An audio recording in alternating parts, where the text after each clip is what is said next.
मंडळी, एक वेगळा वायफळ एपिसोड तुमच्यासाठी घेऊन आलेलो आहोत.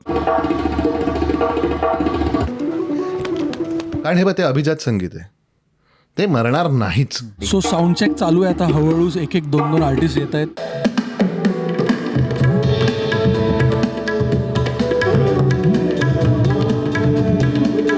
A cup of T made me popular in my on country. खूप मोठं वाक्य आहे.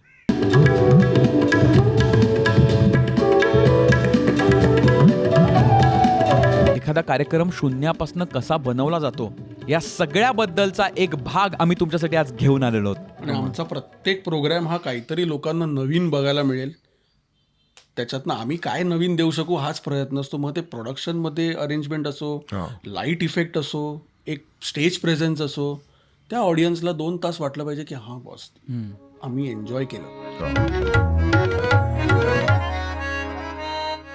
नमस्कार मंडळी, वायफळच्या नव्या कोऱ्या भागामध्ये मी सुयोग आणि प्राची तुमचं स्वागत करत आहोत. आजचा भाग खूपच स्पेशल आहे, वेगळा आहे आणि पहिल्यांदाच आपण असं काहीतरी करतोय. चालती फिरती पॉडकास्ट प्लस कलाकृती प्लस इंडियन क्लासिकल म्युझिक म्हणजेच भारतीय शास्त्रीय संगीत ह्याच्याबद्दल गप्पा झालेल्या आहेत. बिहाइंड द सीन आपण पाहणार आहोत. एखादा कॉन्सर्ट कसा बनतो ते बघणार आहोत. आणि त्यात जबरदस्त गोष्ट म्हणजे उस्ताद झाकीर हुसेन, उस्ताद तौफिक कुरेशीजी, राकेश चौरासियाजी, संगीत हळदीपूर आणि विजय प्रकाश ह्या सगळ्यांना आपण बघणार आहोत. तेही एखादा कॉन्सर्ट बनताना, एखादा कॉन्सर्टची सुरुवात होताना तिकडे काय काय होतं हे सगळं आम्ही तुम्हाला दाखवणार आहोत. कारण आपल्याबरोबर आज गप्पा मारायला आलेले आहेत ए फील्ड प्रोडक्शनचे अभिषेक, आदित्य आणि अपर्णा. हे लोक गेले 8 वर्ष लाईव्ह कॉन्सर्ट आयोजित करत आहेत, तेही जबरदस्त उंचीचे, जबरदस्त क्वालिटीचे. आणि हे करत असताना एखादा एवढा भल्या मोठ्या स्केलचा कॉन्सर्ट जेव्हा आपण करतो, एवढे सगळे मोठे कलाकार जेव्हा असतात, एवढा मोठा ऑडियन्स जेव्हा असतो, तेव्हा काय काय होतं, तो कसा कॉन्सर्ट बनतो, का हे लोक हे सगळं करतायत, शास्त्रीय संगीत, क्लासिकल म्युझिकबद्दल त्यांना काय वाटतंय, ह्याचं भविष्य काय असणार आहे, नवीन आर्टिस्ट असू देत किंवा आपण प्रेक्षक म्हणून आपली काय जबाबदारी आहे किंवा आपण काय काय एक्सप्लोर केलं पाहिजे, ह्या सगळ्यांबद्दल आम्ही गप्पा गोष्टी केलेल्याच आहेत. आणि जसं मी म्हणालो, हा जो कॉन्सर्ट आहे आपण जो झाकीरबाईंचा बघतोय, त्याचेही ग्लिम्सेस आपल्याला पूर्णपणे बघायला मिळणार आहेत. आणि ऑफकोर्स आम्ही 2700 सीटर षण्मुखानंदमध्ये बसूनही गप्पा मारलेल्या आहेत. म्हणजे हा जसा आपण कार्यक्रम आत्ता बघतोय आणि विटनेस करतोय ना, त्याचप्रमाणे ए फील्ड प्रोडक्शनचा 19 ऑक्टोबरला माटुंग्यामध्ये कोजागिरी पौर्णिमेनिमित्तचा कार्यक्रम सुद्धा आहे. त्याचे डिटेल्स आता तुम्ही स्क्रीनवर बघू शकताय. आणि 8 डिसेंबरला ठाणे येथे झाकीरबाईंचा म्हणजेच उस्ताद झाकीर हुसेनजींचा कार्यक्रम ही ए फील्ड प्रोडक्शन करणार आहे. त्याचेही डिटेल्स तुम्ही आता स्क्रीनवर बघू शकता. आम्ही डिस्क्रिप्शनमध्ये सुद्धा त्याच्या लिंक दिलेल्या आहेत. हे सगळं आपण आजच्या भागात बघणार आहोत. पण हा भाग चालू करण्यापूर्वी वायफळला तुम्ही सबस्क्राईब केलं नसेल तर पटकन सबस्क्राईब करून टाका, बेल आयकन दाबून टाका. वायफळ पत्रव्यवहाराचा तुम्ही जर भाग झाला नसेल तर त्याचाही भाग व्हा. त्याचीही लिंक डिस्क्रिप्शनमध्ये आपण दिलेली आहे. आणि वायफळ स्पेशल सुतार फेणी नावाचा आपला जो लाईव्ह कार्यक्रम आहे, तो जर का तुम्हाला बघायचा असेल तर त्याचेही डिटेल्स आपण डिस्क्रिप्शनमध्ये टाकलेले आहेत. एवढा बोलतो आणि सुरुवात करतो आजच्या या कलाकृती भागाची. कलेच्या मागची कृती, कलेच्या पुढची कृती, याची सगळी कृती आपण बघणार आहोत with none other than Afield production. नमस्कार मंडळी. अपर्णा, अभिषेक, आदित्य, वायफळवर तुमचं स्वागत आहे. कसं वाटतंय तुम्हाला? नर्वस. अरे अरे अरे अरे नाही, फार भारी वाटतंय. असं काही नर्वस वगैरे नाही. We are good. तुला? मस्त.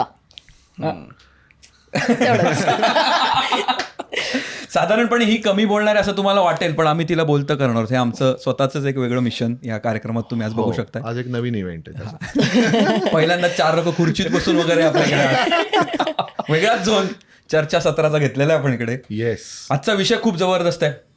क्लासिकल म्युझिक, लाईव्ह कॉन्सर्ट्स, ह्या सगळ्याबद्दल आपण बोलणार आहोत. भविष्य काय आहे त्याचं किंवा कुठे चाललंय हे सगळं, त्याच्याबद्दल बोलणार आहोत. सुंदर सुंदर आर्टिस्ट आहेत जे आता तुम्ही मध्ये मध्ये बघणार सुद्धा आहात ह्या पूर्ण ह्याच्या सगळ्या आमच्या कार्यक्रमात, गप्पांच्या मध्ये.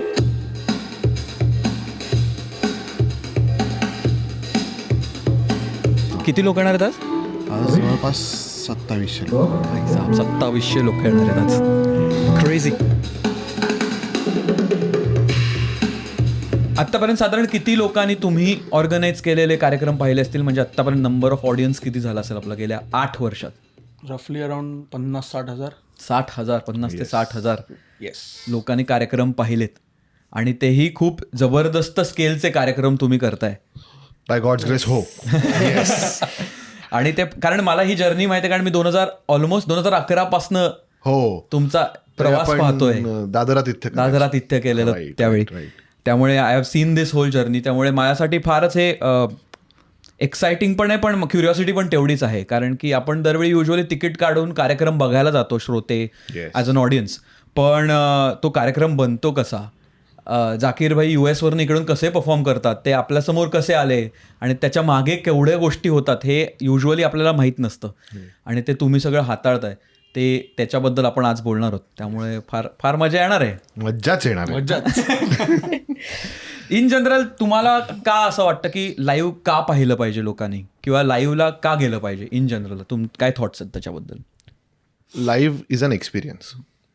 आणि जेव्हा केव्हा तू कुठलाही चॅनल किंवा आता सोशल मीडियावरती एवढं सगळं ऑप्शन्स अवेलेबल आहेत, तुला तो फील तसा मिळत नाही जो तू एक पर्सनल इंटरॅक्शनचा फील तुझ्या ऑडिटोरियममध्ये किंवा काही छोटेखानी मैफिलीमध्ये तू घेऊ शकतो. That feel is important because that's how the music has been perceived over the years. कारण आर्टिस्ट परफॉर्म करतो ताई, त्याला तुला मी एक सांगतो, किती मोठा आर्टिस्ट असू दे, छोटा आर्टिस्ट असू दे, पेमेंट कितीही असू दे, पण त्याला जेव्हा लोकांची दाद मिळते ना, तरी तो परफॉर्मन्स खुलतो. राईट. आणि त्याच्यानंतर तो आर्टिस्टही मोठा होतो आणि त्या लोकांनाही त्याचं एक काय म्हणतात ते कनेक्ट होतो किंवा एक एक्सपिरियन्स मिळतो, बरोबर. जो तुला इतर कुठल्याही प्लॅटफॉर्मवरती मिळत नाही. खरं खरं. आणि आता आम्ही क्लासिकलमध्ये जास्ती काम केलं आहे, बट आम्ही बॉलिवूडचं पण जेव्हा केलं तरी लोकांचा जो रिस्पॉन्स असतो, म्हणजे अरे आम्ही असं बघितलं की एक 60-70 वर्षाचे म्हातारे आजोबा आलेत कॉन्सर्टला, म्हणजे तुला वाटणार पण नाही की हे पूर्ण कॉन्सर्ट बसतील, ते नाचतायत नंतर सोनू निगमच्या कॉन्सर्टमध्ये. हा एक्सपिरियन्स तुला लाईव्हलाच मिळू शकतो. खरं. If you want to experience the hardships, the practice or the art of the artist, it has to be live is what we feel. खरं आहे. असं मस्त. तुला काय वाटतं, तुझा पहिला असा लक्षात राहिलेला, तू अटेंड केलेला लहानपणीचा असू शकतो लाईव्ह कॉन्सर्ट? नाही, इनफॅक्ट मी बाय गॉड्स ग्रेस नाही, मी इनफॅक्ट बाय हिज ग्रेस षण्मुखानंदला लाईव्ह प्रोग्राम बघायची संधी मिळाली. अदरवाईज लाईव्ह परफॉर्मन्सशी कधी संबंध नाही आला. राईट. मी तर कम्प्युटर सायन्स बॅकग्राऊंडचा आहे, काहीच संबंध नाही. पण ह्याच्यामुळे मला मोठे मोठे आर्टिस्ट अगदी जवळनं बघायला मिळाले, ते पण फ्री ऑफ कॉस्ट. नाही आता लेट मी करेक्ट. आता इथे आता प्रॉब्लेम काय होणार आहे माहिती आहे का, हे 2 जण जे आहेत ना, आम्ही 91 पासून एकमेकांना ओळखतोय. भाई साहब, आम्ही अख्खी शाळा बाजूबाजूला बसून वजा 2 केली. वर्षाचा होतो तेव्हा मी. आम्ही अख्खी शाळा बाजूबाजूला बसून केले. आमचं ऑलमोस्ट इतके 33 वर्षात आम्ही प्रत्येक आठवड्यात भेटलो आजपर्यंत. असं झालंच नाही की आम्ही भेटलो नाही. त्यामुळे मी एवढंच करेक्ट करतो की आम्ही 8वीत असताना आमच्या शाळेमध्ये एक फोक डान्स कॉम्पिटिशन असायची, इंटर क्लास. ओके. त्याच्यामध्ये जीजीरा म्हणून रिधूनमधला ट्रॅक होता, त्याच्यावरती परफॉर्मन्स झाला होता एका वर्गाने केलेला, आणि तो परफॉर्मन्स प्रणितानीच केला होता. पण याची बायको आहे. हां, जी माझी बायको आहे, ते पण सांगतो. सो तो ट्रॅक सगळ्या ट्रॅक्सच्या पेक्षा वेगळा होता. म्हणजे जनरली फोक डान्समध्ये काय येणार रे, कोळीगीत, राजस्थानी फोक, हे एवढंच लोकांनी केलं होतं, आणि तो ट्रॅक पूर्णपणे वेगळा होता. त्याच्यानंतर आम्ही दोघे, आमचे अजून 2-3 मित्र होते, आम्ही तौफिक भाईंचे फॅन झालो, तौफिक कुरेशी नावाचे फॅन झालो.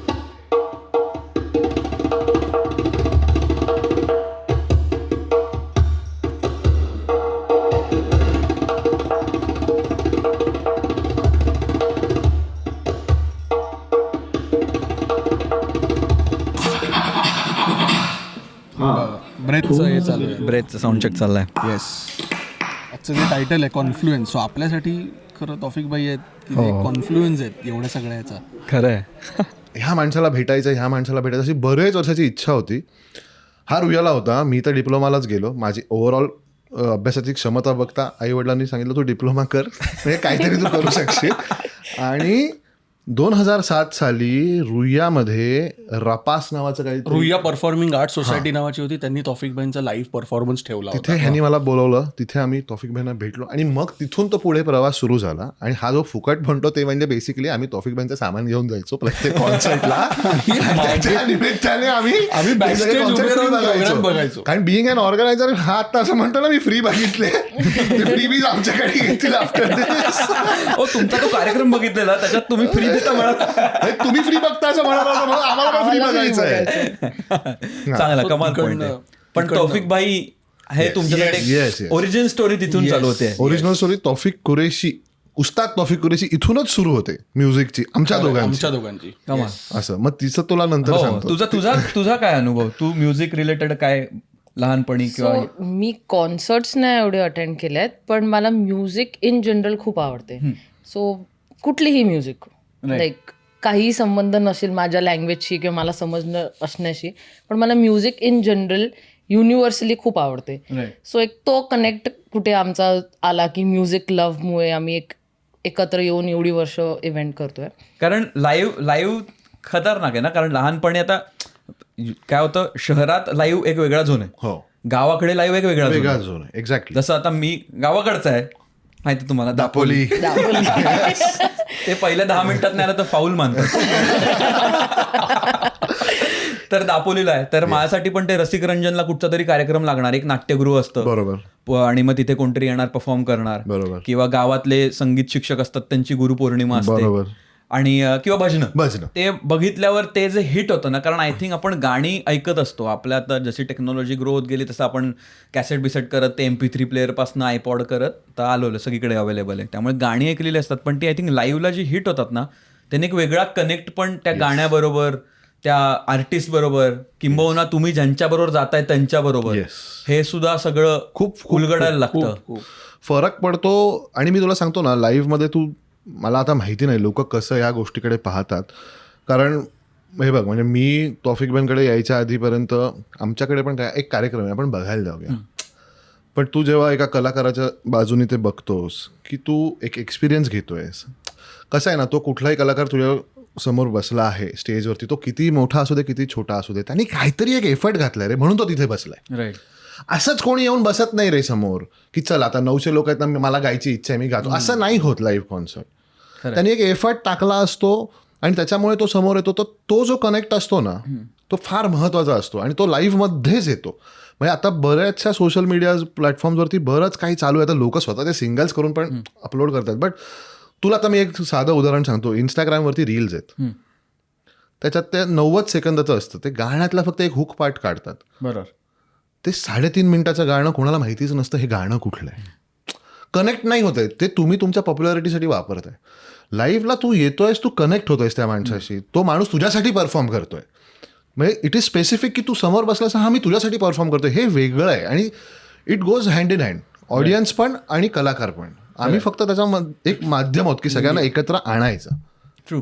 कळलं ना, हे फार महत्वाचं आहे आणि हे चालू राहिलं पाहिजे थ्रू आउट. फील करणं की नाही, हा कलाकार माझ्यासाठी गातोय, ही जी मजा आहे ही लाईव्हच देऊ शकतं तुला. ते कितीही टेक्नॉलॉजी आली तरी it cannot replace live. Right. True. How music works नावाचं एक पुस्तक आहे, ते मी खूप वेळा, असं लोकांना वाटेल मी एकच पुस्तक वाचलंय, असं त्याच्यातनं सांगत असतो रेफरन्स, कधी म्युझिकचं असतं. आणि त्याच्यात पण त्यांनी दिलेलं होतं की स्टुडिओमध्ये जेव्हा एखादा ट्रॅक बनतो तेव्हा ती वेगळी एनर्जी असते, तिकडे क्रिएटिव्हिटी ॲट पीक असते, आणि तो बनतो, मग तो पॉलिश होतो आणि त्याच्यामध्ये विविध प्रकारे चेंजेस केले जातात, जोपर्यंत ते व्यवस्थित येत नाही तोपर्यंत आपण टेक घेतो आणि ते फायनल प्रोडक्ट आपल्यापर्यंत येतं. बरोबर. आणि ते आपण ऐकलेलं असतं बरेचदा, त्यामुळे आपल्याला ते परफेक्ट ट्रॅक ऐकलेला असतो आपण. तीच व्यक्ती जेव्हा लाईव्ह येऊन तुमच्या समोर सादर करते काहीतरी, नॉट नेसेसरी ते 100% परफेक्ट असतं इन टर्म्स ऑफ साऊंड. काय कळा, इन बिटवीन द बँड पण वेगळे डायनॅमिक्स असतात. तू लाईव्ह तुझ्या लक्षात राहतो, कारण live is not only sound, तिथला लाईट, तिथलं टेम्परेचर, आजूबाजूला किती लोक आहेत, त्याच्या आधी तुझा एक्सपिरियन्स काय होता. कॉन्सर्ट, समज तू म्युझिक फेस्टिवलला गेलायस तर तो फुल घामाघूम झालायस, पाण्यासाठी ₹1000 दिलेस तू. सगळ्याचं अमालगमेशन इज दॅट एक्सपिरियन्स, आणि त्यामुळे तो लक्षातही आपला तेवढाच राहतो. सो साऊंड चेक चालू आहे आता, हळूहळू एक 2 आर्टिस्ट येत आहेत, टोटल आपले 5 जण आहेत. सो आता झाकीर भाई यांची वेळ झाली आहे, सो जरा नर्वसनेस आहे. ते बघ, ते म्हणतात थोडी आज दीजिए. राकेश भाई आता आले. वा,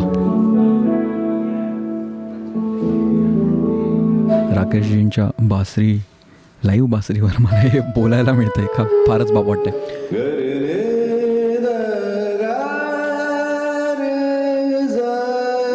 आणि आपल्याला फर्स्ट हँड आत्ता बघायला मिळतंय आणि कसं काय काय चाललं ते सगळं आपल्याला ऐकायला मिळतंय. आणि इन जनरल इंडियन क्लासिकल म्युझिकबद्दल आणि लाईव्ह कॉन्सर्ट्सबद्दल माहिती मिळते, हे क्रेझी आहे. मला आणि प्राचीला पण फारच सुंदर वाटतं आहे हे. खूपच, म्हणजे मुळात हा असा ॲक्सेस मिळत नाही सगळ्या लोकांना, आणि आज आम्ही तुम्हाला घेऊन आलो हे सगळं दाखवायला. हे एक खूपच हे जबरदस्त फिलिंग आहे. खूप उत्सुकता होती आणि त्या क्षणाला उस्ताद झाकीर हुसेनजी स्टेजवर आले साऊंड चेकसाठी.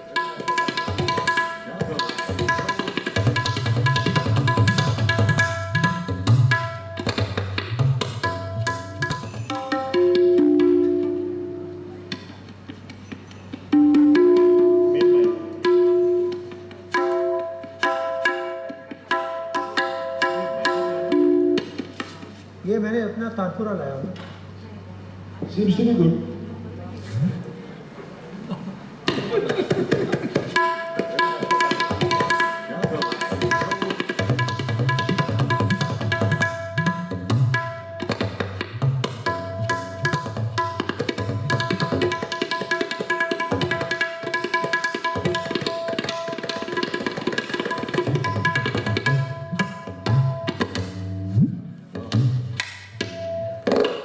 अभिषेकचा मला माहिती आहे कारण तो तौफिक भाईंचा स्टुडंट आहे, सुरुवातीपासून तो आहे तिकडे.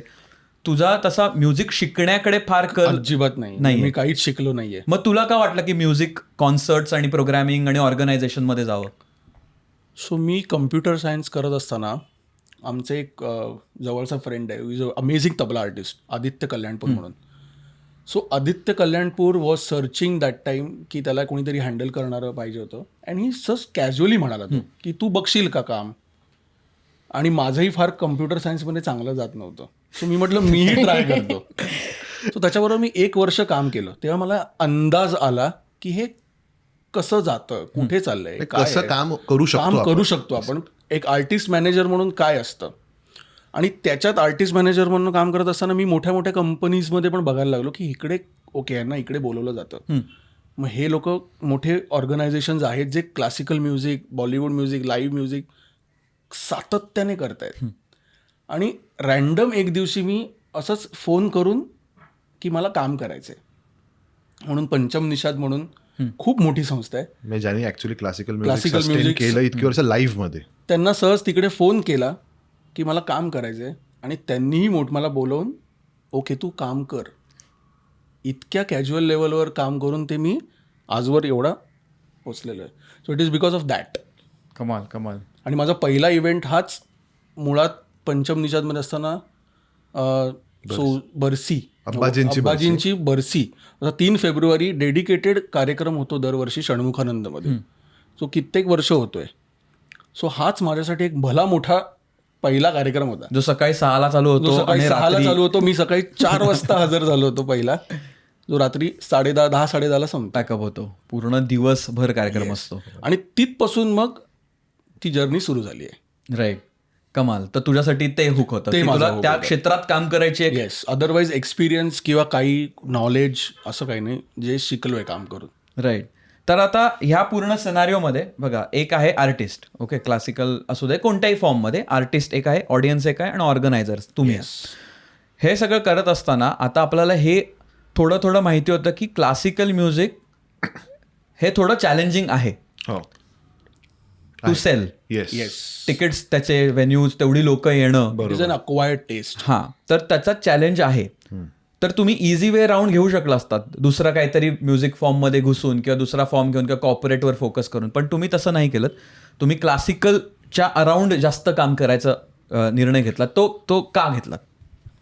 एक तुला सांगू का ऑनेस्टली, की परत मी तौफिक भाईंकडे जास्ती काळ राहिलो होतो. माझी ओळख पण हे सगळे मित्रच होते. तौफिक भाईंपेक्षा जे ज्युनियर लोक असायचे वगैरे, त्यामुळे आम्ही रेग्युलरली भेटायचो, बोलायचो. प्रत्येकाला काहीतरी करायचं असतं. ते डिस्कशन्स त्या काळात भरपूर झाली. पण काही एक काय म्हणतात रिस्ट्रिक्शन्स होती, आम्हाला पण तेवढं नॉलेज नव्हतं की ते कसं एक्झिक्यूट करायचं. म्हणजे ते सगळं बोलण्यातच राहिलं. नंतर जेव्हा आम्ही क्लासिकलचाच विषय धरला तेव्हा ह्याचं पंचम निषादचं बॅकग्राऊंड, ह्याच्याकडे पण तेच ॲक्सेस होते. आणि कॉमन हे होतं. आम्ही फक्त एक केलं सुयोग, जे आम्ही पहिले कार्यक्रम केले तर आम्ही सगळे कॉन्सेप्ट टाकले. तेच क्लासिकल नाही केलं आम्ही. ओके. हे कळलं का की तू ये, पहिले एक सिंगर गाईल फर्स्ट हाफ, मग सेकंड हाफ दुसरा सिंगर गाईल, किंवा एक इन्स्ट्रुमेंटलिस्ट असं आम्ही नाही केलं. आम्ही म्हटलं त्याला थोडंसं आपण एक ट्विस्ट देऊ जेणेकरून ते लोकांना अट्रॅक्टिव्ह वाटेल. कारण त्या पिरियडमध्ये कट्यार काळजात घुसली, बालगंधर्व असे सगळे पिक्चर येऊन गेलेले. एक थोडी तरुण पिढी पण थोडं क्लासिकलकडे वळत होती. सो ते कंटिन्यू ठेवायला किंवा ते सारखं सातत्यानं लोकांसमोर आलं तर ते टिकणार, बरं. हा एक हेतू होता त्याच्या मागचा. म्हणून आम्ही तसे कार्यक्रम केले. सो सुरुवातीला आमचा पहिला कार्यक्रमच आम्ही केला एक्झॅक्टली 8 वर्षापूर्वी, 1 महिना कमी, ऑक्टोबर 2016ला. तो कौमुदी नावाचा होता, कोजागिरीचा. त्याचा चॅलेंज काय होता तुला माहिती आहे का?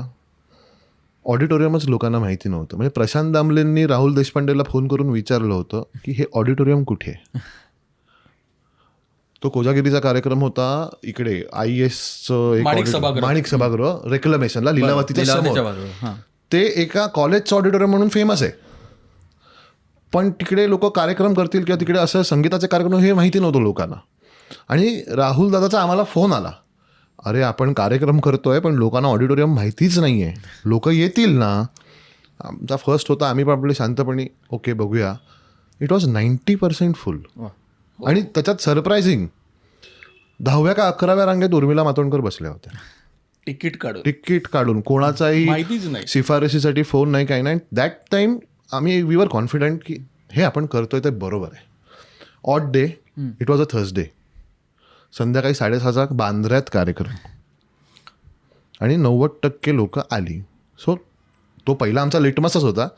बट त्या दिवशी आम्हाला ते म्हणजे काय म्हणतात ते एक साईन मिळाली की नाही आपण हे परफेक्ट ट्रॅकवरती करतो. अर्थात त्याच्यात कलाकारांचा मोठा वाटा होता. राहुल देशपांडे आणि आनंद भाटे होते, खूप सपोर्ट केला. तो अख्खा कार्यक्रम छान झाला.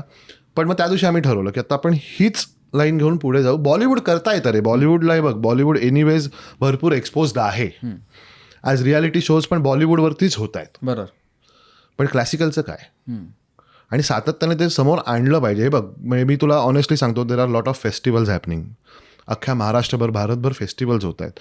पण एका कलाकाराचं पोटेन्शियल जेव्हा तो एका सभागृहात किंवा ऑडिटोरियममध्ये बसतो एकटा, त्याचा शो टाकून, त्याही ते पूर्णपणे पोटेन्शियल त्याचा आपण यूज करतो किंवा युटिलाइज होतं, त्याला पण ते समाधान मिळतं. महोत्सवाचं कसं असतं, 3 दिवसाचा महोत्सव आहे, 1760 कलाकार आहेत, एकच पास घ्यायचा आहे आणि त्याच्यात येऊन जायचं आहे. बरोबर.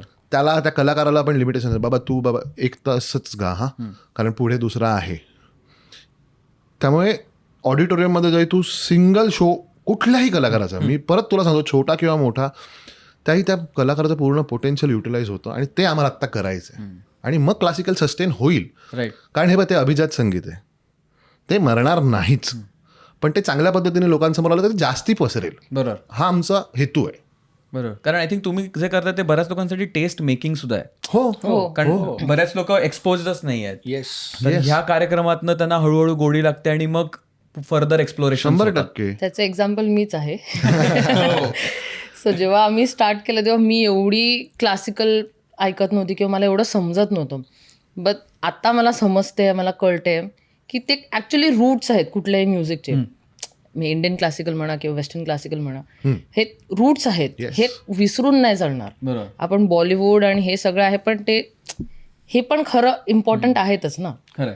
आणि ह्याला पण तेवढा एक स्टेज मिळाला पाहिजे, तेवढं एक आवड लोकांमध्ये पण निर्माण झाली पाहिजे. खरं. कारण ते तेवढंच महत्त्वाचं आहे. कारण आता मला आज कळते, समजते थोडंफार कुठेतरी म्युझिक त्या ह्याच्यामध्ये, तर खरं कळते की दिस इज रिअल म्युझिक. सो ती मजा वेगळी आहे. एकदा कळायला लागली का ती मजा खरंच खूप वेगळी आहे. ट्रू. कारण आय थिंक तुम्ही जसं म्हटलं ना, इझी वे आउट होतं याच्यात, वे आउट नाही, वे इन, की दुसऱ्या प्रकारचं काहीतरी करून from business stand point, money making stand point. पण तुम्ही ह्याच्यावर ठाम राहून हे जे केलंय, आता एक 8 वर्ष झाली होतील, तर कार्यक्रम हा येईल तो पण 8 वर्षांची झालेली आहे फिल्म प्रोडक्शनची. आणि तेवढ्या काळात तुम्ही एवढे मोठे कॉन्सर्ट, एवढे सुंदर कॉन्सर्ट आणि जसं म्हणास वेगळ्या कॉन्सेप्ट लावायचा म्हणून लावायला नाही, खूप त्याच्या मागे एक थॉट प्रोसेस आहे. एक्झॅक्टली. आणि जे आता तुम्ही मध्ये मध्ये बघताय, पण हे सगळं मी बोलता बोलता ग्लिम्सेस त्यांना दिसत आहेत आपल्या कॉन्फ्लुएन्सचे, की काय होतंय, साऊंड चेक कसा चालतो आणि ते सगळं. सो मंडळी, साऊंड चेक झालेला आहे आता सगळे तयार व्हायला गेलेले आहेत आतमध्ये. आणि आता हळूहळू लोक यायला सुरुवात झालेली आहे, हळूहळू येतातच आहेत लोक. तर आता ज्या घडीची सगळे वाट बघत होते ते आता लवकरच इथे सुरू होणार आहे कार्यक्रम.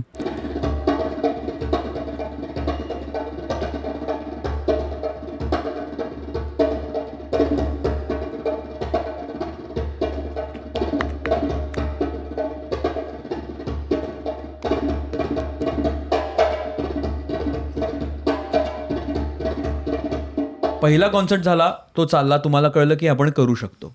हो, त्याच्या मागची गणितं जुळली होती त्यावेळी. त्याचा किस्सा आहे. खूप मोठा किस्सा आहे. सो मी तुला एक ना इन शॉर्ट सांगतो एफिल्ड आधी कसं आलं. आमचा अजूनही आम्ही तिघेच नाही, आम्ही 4 जण आहोत. अजिंक्य म्हणून एक पार्टनर आहे, अजिंक्य नाईक, जो आत्ता MCAचा प्रेसिडेंट आहे. तो आमचा स्कूलमेट. आम्ही आधी आमची एक वेगळी कंपनी होती, त्याच्यात आम्ही फार डोकेफोड करून खूप प्रयत्न केला, पण ते त्या वयात ते काही सगळं घडलं नाही. त्याच्या एका कार्यक्रमात मी भाग होतो. हा, एक नाही 2. हा, एक दिवाळी पहाट केली. तर त्यावेळेला आम्हाला काहीतरी करायचं होतं आणि मी अजिंक्यशी जस्ट बोललो असं की आम्हाला असं असं डोक्यात आहे. तो म्हणाला हो चालेल ना. माझ्या बायकोची बहीण म्हणजे अपर्णा, ती मोनॅकोमध्ये आहे, लक्झरी मॅनेजमेंट करते, ती येईल तर आपण हे सुरू करूया. आणि असं अजिंक्यने इनिशिएटिव्ह घेऊन आम्ही 4 एकत्र आलो. मग अजिंक्यचा ऑफकोर्स त्याचा एक मार्ग ठरला होता. तो म्हणाला मी काय डे इन डे आउट बघणार नाही आहे, तुम्ही हे पुढे कराल का. म्हटलं हां. मग तो त्याच्या मार्गाने पुढे गेला. म्हणून आम्ही तिघांनी हे पुढे पुढे चालू केलं. 2016 सप्टेंबर मी आणि हा हाफ पॅन्टमध्ये BKCच्या मॅकडॉनल्ड्समध्ये बसलो आहे. काय स्ट्रेस असेल डोक्याला, कार्यक्रम तर टाकला आहे, काढू ना हा कार्यक्रम, नाही तर काय होईल पुढे. आणि धोधो पाऊस आहे. आम्हाला फोन येतो, ह्याला फोन आला. हा म्हणाला हा नंबर कुठेतरी बघितला आहे. कोण आहे बघ बघ बघ. आणि ट्रू कॉलर वगैरे नव्हतं आमच्याकडे. फोन घेतला तर आम्हाला LIC मधून फोन आला होता की तुमची स्पॉन्सरशिप आम्ही अप्रूव्ह केली आहे, डॉक्युमेंट्स घेऊन या. ओके. तरी आमच्याकडे काय डॉक्युमेंट होते माहिती आहे का, फक्त कंपनीचं incorporation letter. LIC being a nationalise body, त्यांना incorporation, PAN card, account details आणि एक कॅन्सल्ड चेक लागतो आणि बॅलन्स शीट लागते. अरे हो, हे महत्त्वाचं, बॅलन्स शीट लागते. हे काहीच नाही आहे. कंपनी फॉर्म करून 5 दिवस झालेत. आम्हाला स्पॉन्सरशिप लागले 2 कार्यक्रमांची, हा आणि याच्यानंतरचा. आम्ही म्हटलं हा ना फुल पॅनिकमध्ये. ह्याच्या ॲक्टिवावरती भिजत आम्ही दादरला गेलो, कपडे बदलले, मी गाडी घेतली, आम्ही दोघेही गेलो. LICच्या अगदी गेटवरतीच गाडी लावल्या नो पार्किंगमध्ये आणि आम्ही वरती धावत गेलो. तर त्या लतिका म्हणून मॅडम होत्या, त्या म्हणाल्या असं असं आहे, पेपर्स द्या. आता सांगायचं कसं की पेपर्स नाही आहेत. पेपर नाही म्हटलं त्यांना 1 मिनिट आहे रे, नाही देणार स्पॉन्सरशिप. आम्ही म्हटलं काय झालं आता, पावसात होतो, तुमचा फोन आला म्हणून धावत आलो, असं तसं, आम्हाला 1 दिवस द्या, आम्ही करतो काय ते. मग आम्ही पॅन कार्डला अप्लाय केलं होतं. आम्ही गेलो, दादरला आलो, सारस्वत बँकेत गेलो. असा मस्का पॉलिश, प्लीज अकाउंट ओपन करून द्या, चेकबुक द्या, म्हणजे चेकबुक नसेल तरी चालेल, अकाउंट नंबर द्या, IFSC द्या, आमचं काम होईल वगैरे वगैरे. आम्ही खूप मस्का पॉलिश केलं. तर देवाच्या कृपेने माझ्या एका काकांची ओळख निघाली आणि ते अकाउंटही ओपन झालं. पण आमच्याकडे चेक नाही आहे. मग CAला फोन करतो आम्ही, संध्याकाळभर CAला पिडतो, अरे प्रोव्हिजनल नंबर तर दे पॅन कार्डचा, आम्हाला समोर ठेवायचं. असं करून आम्ही ते पहिलं सबमिट केली चेकलिस्ट. म्हणजे काय, चेक बी काय नाही, एका लेटर हेडवरती हे आमचं अकाउंट डिटेल्स आहे, हा आमचा पॅन नंबर आहे, कंपनी नवीन असल्याने बॅलन्स शीट नाही, प्लीज ॲक्सेप्ट करा. हे एका लेटरवरती पहिली स्पॉन्सरशिप घेतली. आणि हे 2 कार्यक्रम, पहिले 2 म्हणजे दोन्ही खूप सुंदर होते. एक कौमुदी नावाचा होता, जो आत्ता आपण परत 19 ऑक्टोबरला करतोय. हां, 19 ऑक्टोबर 2024. तू इकडे बघ, मी इकडे बघायचं. 19 ऑक्टोबर 2024. सो तो पहिला होता जो कोजागिरीचा होता, आनंद भाटे आणि राहुल देशपांडे. आणि नंतर 20 नोव्हेंबरला म्हणजे ह्याच्यानंतर नोटबंदी नंतरचा पहिलाच कार्यक्रम दीनानाथचा स्वस्तिक म्हणून आम्ही कार्यक्रम केला होता. इट वॉज, तो पण एक छान कॉन्सेप्ट होता. तो आमचा म्हणजे माझं आदित्यचं आणि नीलाद्री कुमारांचं एकत्र एकमत झालं त्याच्यावरती. 1 सितार, 4 तबला फ्रॉम 4 डिफरंट घरानाज, आणि त्याच्यात ते परफॉर्म करणार 4 डिफरंट ताल्स. असा तो स्वस्तिक नावाचा कॉन्सेप्ट होता, जो अर्थात पंडित कार्तिक कुमार म्हणजे नीलाद्री कुमारांचे वडील, त्यांच्या 75th बर्थडेसाठी तो कॉन्सेप्ट होता त्यांना एक. सो तो खूपच सुंदर झाला, मस्त प्रोग्राम झाला होता तो, खूप सुंदर. हे 2 कार्यक्रम झाले. आम्ही खूप कॉन्फिडेंट आहे आता 3रा करायचा, आणि 3ऱ्यामध्ये सगळे पैसे घालवले. प्रोग्राम खूप मस्त झाला होता तो प्रोग्राम, खूप मस्त. म्हणजे तो 3रा जो केला तो नेहरू सेंटरमध्ये होता. तो नेहरू सेंटरचा नोटबंदी नंतरचा पहिला कार्यक्रम. नेहरू सेंटरही खुश होतं, अरे एवढी गर्दी आली आहे तुमच्या कार्यक्रमाला वगैरे, पण आम्ही ऑल आउट. तरी पण तिथे उभं राहून हसत सगळ्यांना अटेंड करणं, सगळं चालवणं, आम्हाला ना इतकं फाटक्या खिशाची सवय आहे ना, आम्ही कायम हसत असतो, आम्ही कधीच रडत नाही. आमचं म्हणजे रडगाणं असतं ना, ते तिघांमध्येच असतं, ते कोणाला दिसत नाही. Right. पण आहे, सस्टेन केलंय आणि करू. ह्याच्यात 2 मुद्दे मला हाताळायचे. एक म्हणजे जसं तू म्हणालास, पहिल्या 2 कार्यक्रमाला LICची स्पॉन्सरशिप आली होती. Yes. आता एवढे मोठे जेव्हा आपण कार्यक्रम करतो त्याची गणितं आपल्याला आता बऱ्याच लोकांना इंटरेस्टेड असतील की आम्ही तर एक तिकीट काढून येतो, काही वेळा ते तिकीट महाग सुद्धा असतं, पण ते एक काढून येतो, पण त्याच्या मागे केवढा खर्च असतो ऍक्च्युली, आणि कुठून काय स्पॉन्सरशिप किती महत्वाचे असतात त्याच्यात, जनरली व्हेन्यूज कसे, काय काय त्याच्या मागे गणित असतं, त्याच्याबद्दल मला जाणून घ्यायला आवडेल. ते सगळं इकडे मास्टरी ही आहे. तर घे पासबुक. षण्मुखानंद सारख्या ठिकाणी कार्यक्रम करणे, 2,500 कपॅसिटी, 2767 एवढी तिकीटं, लाईनअप पण एवढी मोठी जनरली असते तुमच्या प्रत्येक कार्यक्रमाची, त्यांच्या फीज वगैरे सगळं आलं तर मग ते गणित काय तुमच्यासाठी किती महत्वाचं असतं आणि किती काय जातं त्याच्या मागे उभारण्यासाठी? आता बेसिक आम्ही जेव्हा प्रोग्राम प्लॅन करतो ना या कपॅसिटीत करायचा, तर आम्ही स्पॉन्सरशिपवर डिपेंड राहू शकत नाही. बिकॉज स्पॉन्सरशिप इट इज नंतर ती आली तर. स्पॉन्सरशिप आहे ना, शेतकऱ्याला पाऊस किती महत्वाचा आहे तसं ते ऑर्गनायझरला स्पॉन्सरशिपचं असतं. सो पाऊस नाही पडला तर काय होणार आहे. हां, पण आमच्याकडे एक बॅकअप असतो, audience. The show must go on. So आपण तिकीट सेलवरच प्लॅन करायचा, हे आम्ही ठरवलेलंच असतं. आणि मग त्याप्रमाणे जो आर्टिस्ट असेल त्याप्रमाणे त्याचं तिकीट किती असलं पाहिजे, त्या ऑडियन्सची कपॅसिटी किती पाहिजे तिकीट घेण्याची, बरं, त्या सगळ्या कॉस्ट इन्कर करून मग तो प्रोग्राम आम्ही ठरवतो की बाबा साधारणतः 70% आपण जर आम्ही एक सिम्पल सांगतो तुला, एक आम्ही कॉस्ट काढतो. कॉस्ट नाही आहेत पण हां, आम्ही एक कॉस्ट काढतो, तिकीट सेल्स. आता 2700 तिकीट्स विकून तुला किती पैसे मिळणार. हां, हे तू आज नाही सांगू शकत 3 महिन्यानंतरच्या शोला की तो शो आज हाऊसफुल होईल. त्या दिवशी पाऊस पडू शकतो, भूकंप येऊ शकतो, काहीही होऊ शकतं. कळलं? Strike, traffic, so straight away त्याच्या 60% कॉस्ट काढायची त्या टोटल सेलच्या. त्या 60% मध्ये तुझे सगळे खर्च बसतायत का, गुड टू गो. आणि नंतर स्पॉन्सरशिप आली तर तो बोनसच आहे. तो बोनस आहे. राईट. जर असं बसलं तर ठीक आहे, नाहीतर नाही करायचा शो.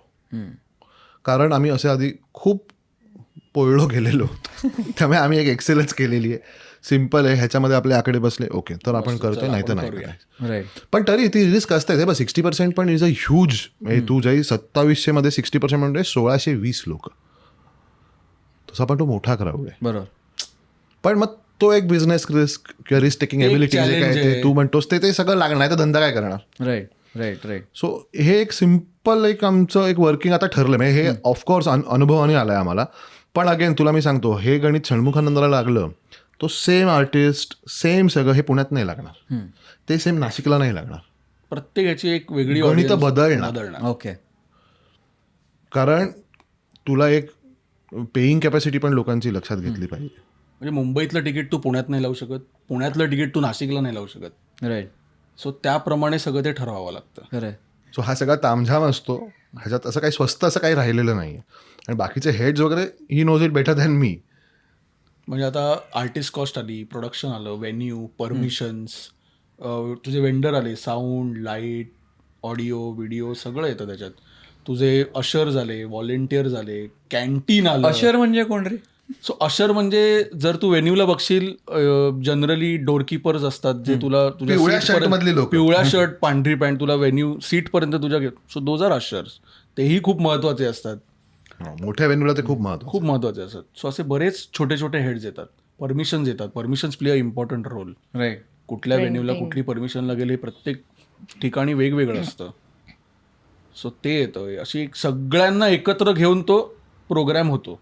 आणि एवढं करून ह्याच्यात काही फ्रीबीज पण असतात, तो पण एक धरायला लागतो आम्हाला. फॉर एक्झाम्पल बोलू शकत नाही, सिस्टीम मधलीच बरीच लोक असं, पण ते येतात. साहेबांना 2 सीट पाहिजेत. बरोबर. आता ते खरंच साहेबांना पाहिजे की नाही हे फार मोठं कोड आहे, पण साहेबांना 2 सीट हव्या असतात. बरं. त्याच्यामुळे तोही एक आकडा, नाही तर ते न्यूसेन्स होतो, बाकी काही होत नाही त्याच्याने. मग तेही फॅक्टर तुला करावं लागतं की बाबा एवढ्या आपल्याला बाजूला ठेवायचे. तर असं सगळ्या खर्च पकडून ह्या सगळ्याचं तू 3 महिने पेपरला ऍड दे, पण साहेबांना शेवटच्या दिवशीच 2 सीट हव्या असतात. ते 3 महिने पेपर वाचत साहेब नाही. फार जिवारी लागले. प्रिंटिंगची कॉस्ट येते, प्रमोशनची येते, हो, भरपूर marketing असं like मार्केटिंग आज सगळं सोशल मीडियावर आल्यामुळे हां, आणि ते गणित बदललंय. म्हणजे जे आम्हाला जाणवतंय की पूर्वी न्यूजपेपर ॲड्सनी मॅक्सिमम शो विकला जायचा. ते आता सोशल मीडियावरती आले. न्यूजपेपर ॲड्स एवढा रिस्पॉन्स नाही देतात. ते आम्हाला एकदम जाणवलं यावेळी. तर असा खूप खर्च उचलून प्रोजेक्ट करावा लागतो. येस. आणि गेल्या 8 वर्षात किती साधारण तुम्ही कॉन्सर्ट केले असतील? अराउंड 32 वाह. To be precise. एकदम प्रिसाईज आकडा दिलेला आहे तिथे. पण एवढा भार तुम्ही एवढ्या वेळा उचललाय, कारण नवीन कॉन्सर्ट म्हणजे परत शून्यापासून सुरुवात आहे हो सगळी हो सगळं. दरवेळी. साधारण वर्षातनं किती कॉन्सर्ट तुम्ही अंदाजे करता? आता 8 चोक 32 म्हणतील लोक, आता तसं नाही विचारत आहे नाही 3 ते 4 होतात. हो आणि त्याच्यामध्ये तर कोविड आल्यामुळे त्याच्यात तर काहीच केलं नाही. Right. हो. ते स्किप झालं. आणि हे 32 मध्ये काही प्रायव्हेट शोज पण आहेत. सो ते पण आहे. राईट. हो. मला एक प्रकर्षाने काय जाणवलं की जे असतात ना वर्गमित्र असतात ते भेटतात इंजिनिअरिंग वगैरे करून झाल्यावर आणि म्हणतात हे आपण काहीतरी करूया रे, नोकरी वगैरे मला तर जमत नाही, आपण एकत्र काहीतरी आपण केलं पाहिजे. माझे पण मित्र भेटला असतात, आपण काहीतरी चौघा मिळून केलं पाहिजे. तर ते तुम्ही ऍक्च्युली केलं होतं. आणि आज इकडे, कारण त्या ज्या एका बेंचवर बसून, कदाचित माहित नाही तुम्ही पण इयरफोन्स शेअर केले होते का कधी आयुष्यात? आमच्याकडे इयरफोनची वेळच नव्हती. आमच्याकडे फोनच नव्हते. इयरफोन तर आमची गोष्ट आहे. हे मोठे आहेत माझ्यापेक्षा. पण ती जी मैत्री आहे ती आता एका कामात रूपांतर होऊन एवढे मोठे प्रोजेक्ट तुम्ही करताय, तर ते फार कमाल आहे. कारण आय थिंक हे पण बऱ्याच लोकांचं ड्रीम असतं की माझ्या एवढ्या वर्षानुवर्ष जे माझे मित्र त्यांच्याबरोबर मला काहीतरी करायचं आहे. खरंय. पण त्याचे काही ड्रॉबॅक्स सुद्धा असतात का? हो रे, असतात. ड्रॉबॅक्स पण असतात. कारण 33 वर्ष आम्ही एकमेकांना ओळखतोय. म्हणजे तुला खरं सांगू का, आमच्या बायका पण आमच्या कुठल्याही गोष्टीमध्ये इंटरफेअर करत नाही. ते म्हणजे जाऊ दे, यांना काय करायचं तर ह्यांनाच आपण त्या बोलूच शकत नाही. इतकं वी नो इच अदर. म्हणजे असे कितीतरी किस्से असतील की मी जर ट्रेस होत नसेल तर माझ्या आईने ह्यालाच फोन केला, अजूनही करत असेल, मला माहिती नाही आता करतं की नाही, करत असेल, ह्याची आई मलाच फोन करेल. But Wien you know somebody so well, एक मैत्रीत कसं असतं माहिती आहे ना, मैत्रीत काही फॉर्मॅलिटी नसतात, कामात आहे ना प्रेशर असतं. आणि अजूनपर्यंत टचवूड असं काही झालं नाही आहे, पण जरा जरी तारतम्य सुटलं तर तो एक ब्लास्ट आहे. कारण प्रेशरमध्ये म्हणजे कसं आहे, आता आम्ही तिघे एकत्र काम करत असताना आमच्यात सगळ्यात हायपर हा आहे. हो. सगळ्यात हायपर म्हणजे ह्याला काही सांगितलेलं हा ऐकत नाही, तो त्याचंच करतो, आणि तो चिडतोही त्याच्यावरती तितकाच. पण मग कधी कधी असं होतं ना की मित्र म्हणून तू बोललास तर प्रोफेशनली चुकीचं आहे, आणि तू जर प्रोफेशनली गप्पा बसलास तर तू मित्र म्हणून चुकतोय. ह्या सिच्युएशनमध्ये आम्ही दोघे कायम जात असतो, but we have managed till date. Creative difference आणि हे खूप आहेत असूच शकतात आणि असतातही. राईट. पण in the end final product आम्हाला डिलिव्हर करायचा आहे, तो आम्ही करतो. आता आपण काही ग्लिम्सेस बघणार आहोत या कॉन्फ्लुएन्स कॉन्सर्टचे. ऑफकोर्स आपण अख्खा कॉन्सर्ट इथे बघणार नाही आहोत, कारण आपलं डिस्कशनच लाईव्ह कॉन्सर्टला जाणं आणि लाईव्हची मजा घेणं याच्याबद्दलचं आहे. पण ग्लिम्सेस आम्ही तुम्हाला दाखवतोय काय प्रकारची मजा होती हे दाखवण्यासाठी.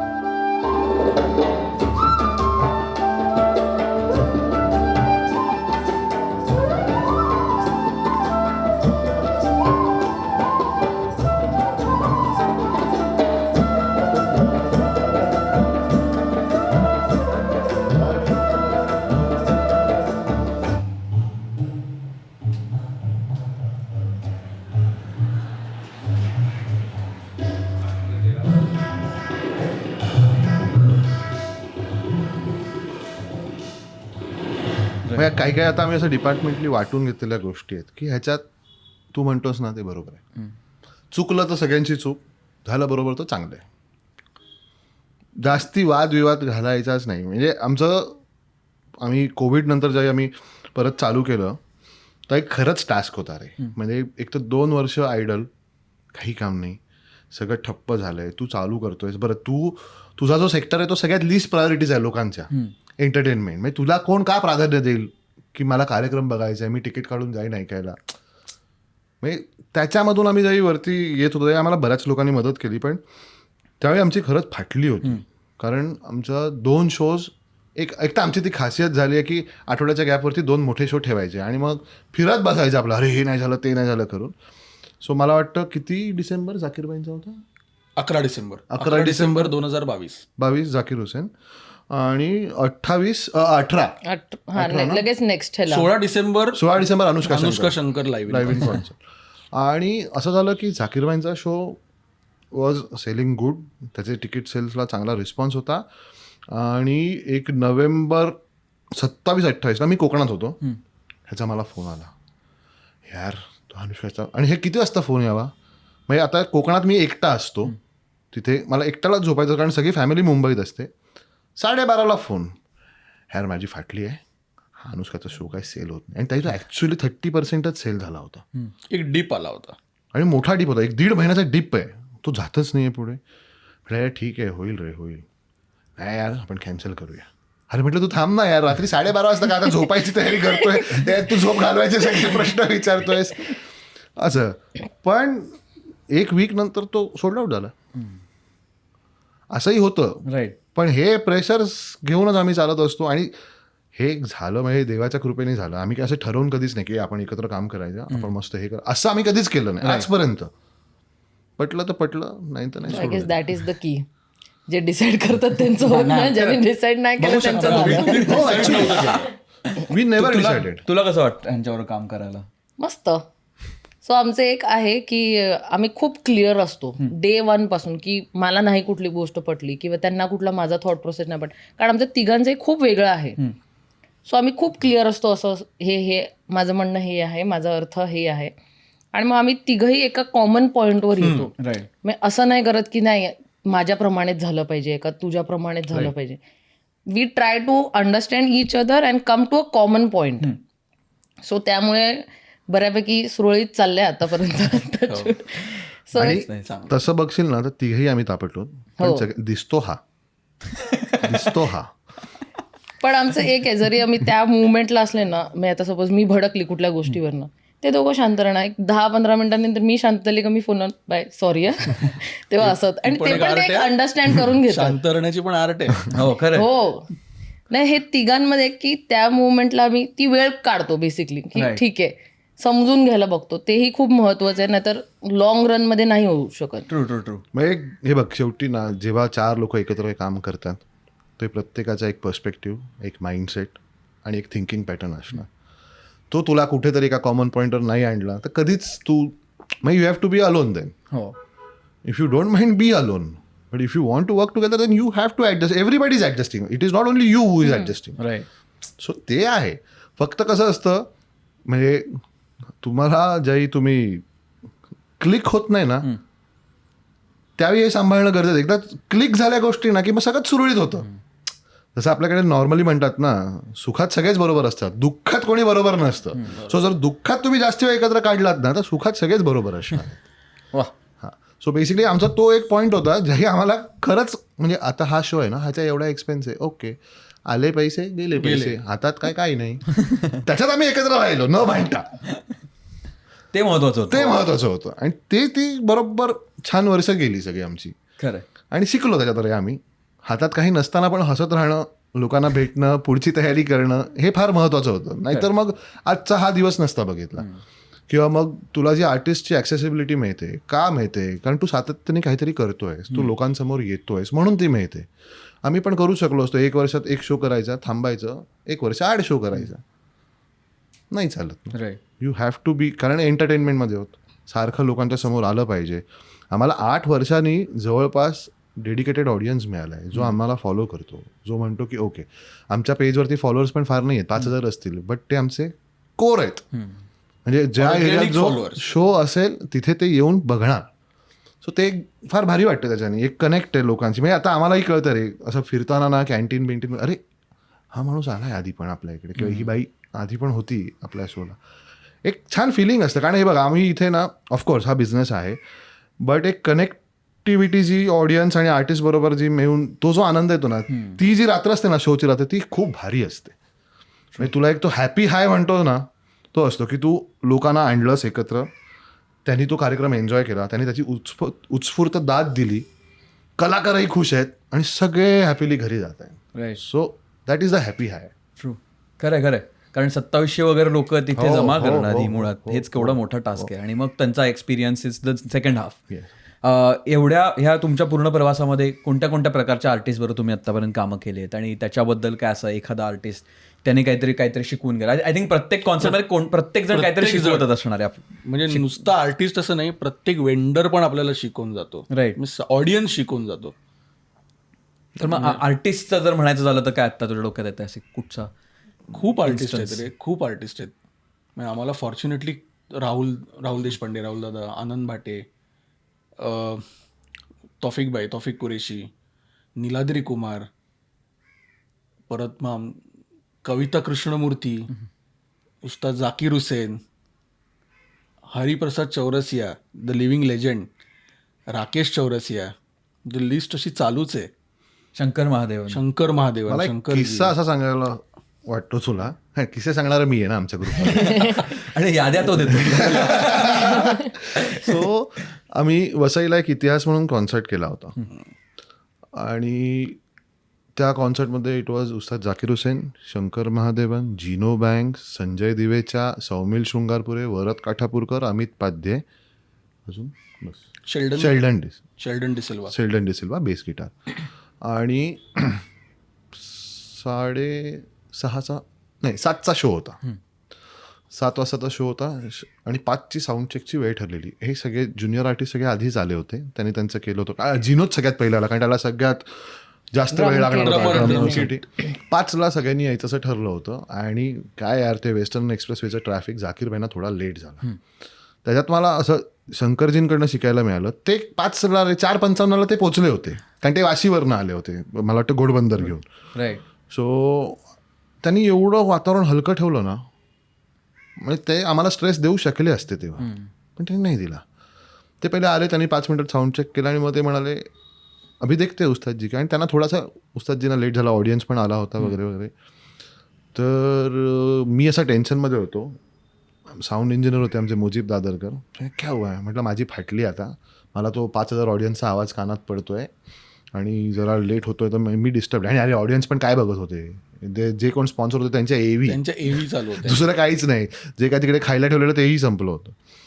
तर आणि मग शंकरजींचा मॅनेजर आला उमेश. अरे तुला एवढा घाम का आला आहे डिसेंबरमध्ये? म्हटलं नाही, मी घाबरलो आहे आता, मी पॅनिक आहे. थांब चल शंकरकडे चल. तर शंकरजी आत व्हॅनिटीमध्ये होते आणि अरे सँडविच खात होते. अरे तू घे ना. म्हटलं नाही सँडविच खायला नाही आलो आहे. म्हणाले काय झालं? म्हटलं आत्ता आपण ना साऊंड चेकला वेळ नको काढूया, आपण डायरेक्ट शो सुरू करूया, लोक पण आले आहेत, करूया ना, फक्त उस्ताद ना येऊ दे. जाकीरबाई आले. जाकीरबाईंनी त्यांना पहिलं विचारलं काय करायचं? नाही शो सुरू करते, शो. कारण ते बघ ते राजे आहेत, स्टेजवरती गेले ना की ते राजे आहेत. ते गेल्यानंतर 5,000 ऑडियन्सचा जो सायलेन्स होता, म्हणजे पिन ड्रॉप सायलेन्स होता. आणि मग पुढचे 2-2.5 तास त्यांनी जे खेळवून ठेवलं लोकांना, म्हणजे मी खरंच सांगतो असं we are blessed to be with this people. We are blessed. कारण त्या दिवशी शंकरजींनी हे सगळं प्रसंगावधान ठेवून गझल, लावणी, भजन, ब्रेथले सगळंच गायले, सगळंच. लोक मला वाटत नाही वसईचे लोक विसरतील तो कॉन्सर्ट. त्या कॉन्सर्टचं नाव पण आम्ही इतिहास ठेवलं होतं. ऍक्च्युअली इतिहास घडला होता त्या दिवशी. आणि मी वसईची आहे तर मला आजही किती लोक असे बोलतात, अरे तुम्ही तो इव्हेंट केला होता ना, खूप छान होता, परत करा ना. म्हणजे खूप वर्ष झाली, 7 वर्ष झाली, पण तरी आजही त्याची आठवण काढतात. आजही त्यांना तो एक, आपण मगाशी बोलत होते सुरुवातीला की लाईव्ह एक्सपिरियन्स, तो खरा त्यांना एक्सपिरियन्स मिळाला की काय असतो, आणि तो एक्सपिरियन्स ते नाही विसरत आहेत अजून. कमाल. कारण का अरे बोरिवलीच्या पुढे व्हेन्यूच नाहीये, कार्यक्रमच होत नाहीत. हो, फार क्वचित होत असतील. त्या कलाकारांचं पण इतकं मोठं आहे की वसई सारख्या ठिकाणी येऊन अग्री करणं, परफॉर्म करायला. आम्ही आमच्या स्टार्टिंग स्टेजेसमध्ये होतो. हे खूप मोठं शिकण्यासारखं आहे त्यांच्याकडनं की त्यांनी अग्री करणं, 5,500 ऑडियन्स येणं आणि तो प्रोग्राम एवढ्या मोठ्या लेवलवर नेणं, हे खूप शिकण्यासारखं होतं आम्हाला. ट्रू. कमाल. आता हे मोठे कॉन्सर्ट झाले आणि ह्याच्यात सगळ्यात कॉन्सर्टमध्ये बहुतांश वेळा वी हॅड समबडी, येस, ज्याच्यामुळे ज्यांना बघण्यासाठी शो स्टॉपर्स. त्या फॉर्मॅटमध्ये he is the face most of the times. पण आता भवितव्य आपल्याला बघायचं असेल पूर्ण सीनचं, पुढे काय होणार आहे, तर तुम्ही त्याच्याकडे आता कसं बघताय? कारण पुढच्या पिढीचे शो स्टॉपर्स पण तयार झाले पाहिजेत, 100%. ते लोकांपर्यंत आले पाहिजेत.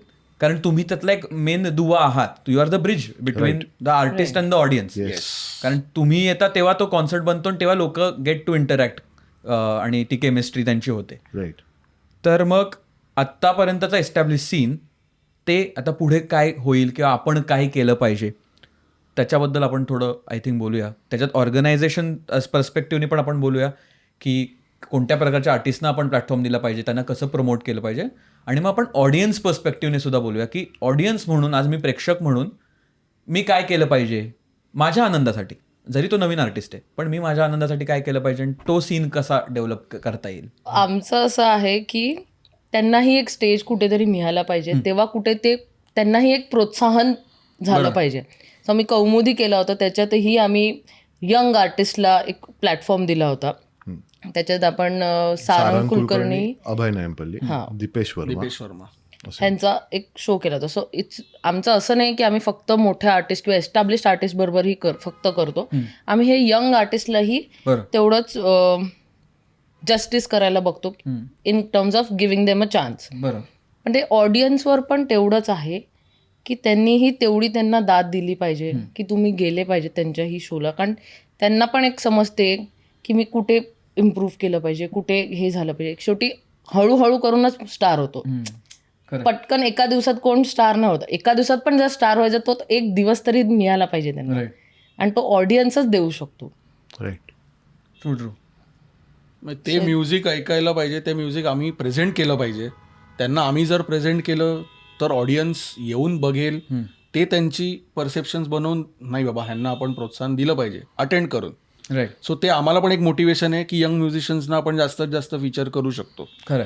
And to take them ahead. आपल्याच जनरेशनची आहेत आणि आपण त्यांना पुढे घेऊ शकतो. राईट. बेसिकली प्रॉब्लेम मला असा दिसतो बऱ्याच वेळेला ऑडियन्स साईडनी की तुला आत्ता जर मी सांगितलं की Zakir Hussain live in concert चालला आहे, तर you are willing to pay for a ticket and go for that concert. पण आता नाव काय घ्यायची गरज नाही, पण दुसऱ्या कोणाचंही सांगितलं तर तू विचार करशील. You might opt for a movie, you might opt for play something. पण मग तुम्हाला आज सगळ्यांना झाकीर हुसेन किंवा हरिप्रसाद चौरसिया किंवा शिवकुमार शर्मा हे सगळे आवडत आहेत कारण ते एकेकाळी असे छोटे होते, ते कॉन्सर्ट्स करत राहिले, ते लोकांसमोर आले, मग लोकांना तो प्रतिसाद मिळाला. पण ती संधी पण तुम्ही नवीन कलाकारांना द्या ना. बरेच कलाकार आहेत रे आज जे इतकी वर्ष खूप छान पद्धतीने प्रॅक्टिस करून तपश्चर्या करून ते आज आले आहेत बाहेर, पण लोक तिथे गर्दी नाही करत आहेत. राईट. ते डिमोरलायझिंग होतं. आणि ह्याचं ना थोडंसं आफ्टर इफेक्ट्स आता दिसायला लागले. ते सगळे कलाकार ऑडिटोरियम भरू शकत नाहीत म्हणून ते इंस्टाग्राम आणि फेसबुक किंवा हे सगळे सोशल मीडिया प्लॅटफॉर्म्स भरायला लागलेत. सो ती दाद आहे ना, त्यांना काय वाटतं ते लाईक्स आणि कमेंट्सनी ती दाद मिळते. ती नाही आहे ती दाद. ते काय मी कुठेतरी ऑफिसच्या लंच टाईममध्ये स्क्रोल करता करता बघितलं आणि मी ते लाईक केलं इज नॉट अ दाद. बिकॉज मी त्याच्यावरती फोकस करून त्या कलाकाराला ॲप्रिशिएट करत नाही. माझा वेळ जात होता म्हणून मी त्याला बघितलेलं आहे. बरोबर. मी डेडिकेटेड त्याला पाहायला आलो आहे आणि मी त्याला दाद दिली तर ती खरी, म्हणजे त्याचं जे काही इतके वर्षाचे परिश्रम आहेत त्याला मी कुठेतरी एक जस्टिफिकेशन किंवा काय म्हणू आपण त्याला एक मी खरंच ॲक्सेप्टन्स दिला की बाबा तू खूप छान पद्धतीने केलंस हे सगळं. हे आता त्या कलाकारांना वाव मिळत नाही आहे. ऑफकोर्स त्याच्यातली कला तर तो कुठेतरी सादर करणार म्हणून तो सोशल मीडियावरती, त्याची मी चूक म्हणत नाही आहे. पण आज जो काही बिझनेस चालू झाला आहे सोशल मीडियाच्या माध्यमातून लाईक्स आणि कमेंट्सचा, माझं म्हणणं जेवढ्या लाईक्स आहेत तेवढी लोकं जर तुमची ऑडिटोरियमला आली तर आय डोंट माइंड. पण तुम्ही स्वतःला ओव्हर एक्सपोज जर करत असाल just for the hunger of catering towards the audience, तर it is a wrong thing. Classical music असं चालणार नाही असं मला वाटतं. मी एक स्टेटमेंट केलं, बट मला असं खरंच वाटतं कारण आजपर्यंत ते चालत आलं आहे. ते लोकांनी त्यांची तपश्चर्या करून ते लोकांसमोरच आले. आता कधीतरी भीमसेनजींनी पण 10 लोकांसमोरच परफॉर्म केलं असेल ना रे. पहिल्या दिवशी हजारांसमोर नसेलच केलं. खरं. मग तुम्ही पण 10 लोकांसमोर परफॉर्म करायची तयारी ठेवा. जस्ट इट डझंट मीन की तू 200 लाईक्स घेतोस म्हणून तुला 200 ऑडियन्स ऐकायला येईल. नाही. आणि ह्या ऑडियन्समध्ये पण फरक आहे, फ्री शो आणि तिकीटेड शो. अर्थात पहिले बेअर मिनिमम तिकीट्सनी चालू करायला लागेल. तुला कुठली टेस्ट डेव्हलप करायला थोडासा वेळ लागतो, ओव्हरनाईट नाही होत. मला एक ना झाकीरबाईंचं वाक्य खूप छान एका इंटरव्ह्यूमधलं आहे की त्यांना विचारलं की ते आता सगळ्यांना जगाला माहिती आहे की ते US मध्ये असतात आणि मग ते इथे असतात 6 महिने असं तसं. तर ते मला वाटतं मुंबई मिरर का कुठेतरी तो इंटरव्ह्यू होता की तुम्हाला कसं वाटतं ऑडियन्स वगैरे वगैरे. तर त्यांनी छान 1 लाईनर उत्तर दिलं, a cup of T made me popular in my on country. हे खूप खूप मोठं वाक्य आहे. म्हणजे त्या माणसाची तपश्चर्या काय त्या ॲड पुरता नव्हती किंवा नाही आहे, अजूनही नाही आहे, हे त्यांचंच वाक्य आहे. सो आपल्याकडे लोकांना ना तो गोळा दाखवायला लागतो, मग लोक येतात. पण का आहेत ना चांगले कलाकार, ऐका ना. आज हे बघ, तू जातोस मूवीला, PVRला गेलास तर तिकीट सोड, एक पॉपकॉर्न पण कितीला मिळतो तुला माहिती आहे, एक समोसा कितीला मिळतो तुला माहिती आहे. त्याच्यापेक्षा खूप स्वस्त आहेत रे कॉन्सर्ट्स. आणि लाईव्ह आहे. जर तुम्ही त्या लोकांना ऐकलत, म्हणजे मी नवोदित कलाकारांचं म्हणतोय जे आज येत आहेत आणि कितीतरी मुलं आहेत, मुली आहेत, जे इन्स्ट्रुमेंटलिस्ट आहेत, गायक आहेत किंवा रिदम आर्टिस्ट आहेत, हे डान्सर्स आहेत, त्यांना स्टेज हवा आहे, त्यांना लोक हवी आहेत. त्यांना जर लोकांनी दाद दिली ना तर म्हणजे परत सांगतो, आपलं इंडियन कल्चर, इंडियन क्लासिकलचे रूट्स एवढे डीप आहेत ना, ते फार छान पद्धतीने वरती येतील. आणि आम्ही तो प्रयत्न करतोय आता, म्हणजे सातत्याने. We will also try and boost it up now, and it's time now hardly. कारण प्रत्येक वेळेला you cannot ask Ustad Zakir Hussain come and perform. There has to be next generation who will come up eventually over the years, but still. कारण की ती interesting आहे ना, हे I think एक कल्चर बिल्डिंगचा भाग आहे. हो, कारण की ती जेव्हा सवय लागेल आपल्याला तेव्हा जाणार आहे. तर ती सवय कशी लावली जाईल किंवा ती आवड कशी निर्माण करता येईल लोकांच्या, तो टास्क आहे आता. आता तो टास्क आहे, तो प्रयत्न आहे. आणि एक्झॅक्टली. पण आम्ही वर्षातून 2 कार्यक्रम तरी करू, जे असे असतील की जिथे आपण एक, आता त्या स्टेज मला माहिती नाही कसं, कारण हे सगळी वायबिलिटी बघायला पाहिजे त्यासाठी. But we will see to it की 100 लोक येऊन बघून जातात, त्या माणसाला पण ते छान हे मिळालं तो पाहिजे आमचा एफर्ट नक्कीच असेल. राईट. असं. कारण की आय थिंक ते जसं फॉर एक्झाम्पल जश्न ए रेख्ताचा जो कार्यक्रम होता त्याचा तर किती कल्चर बिल्ड झालं त्याच्या अराउंड. हो हो. आता मी काय फार गझल किंवा उर्दू लिटरेचर वगैरे मला काय गंधच नव्हता, पण त्या व्हिडिओ बघितल्यानंतर आता झालं मी पण त्याच्याशी कनेक्ट. असं नाही मी डे इन डे आउट ते पाहतोय, आणि ते कल्चर बिल्ड झालं त्याचं. पण मी तुला सांगतो, आम्ही करत नाही असं कोणीच करत नाही असं नाही. आता पंचम निषाद आरोही ना, आरोही ते दरवर्षी करतात. ऑडियन्सचा फॉल किती येतो ते महत्वाचं आहे रे.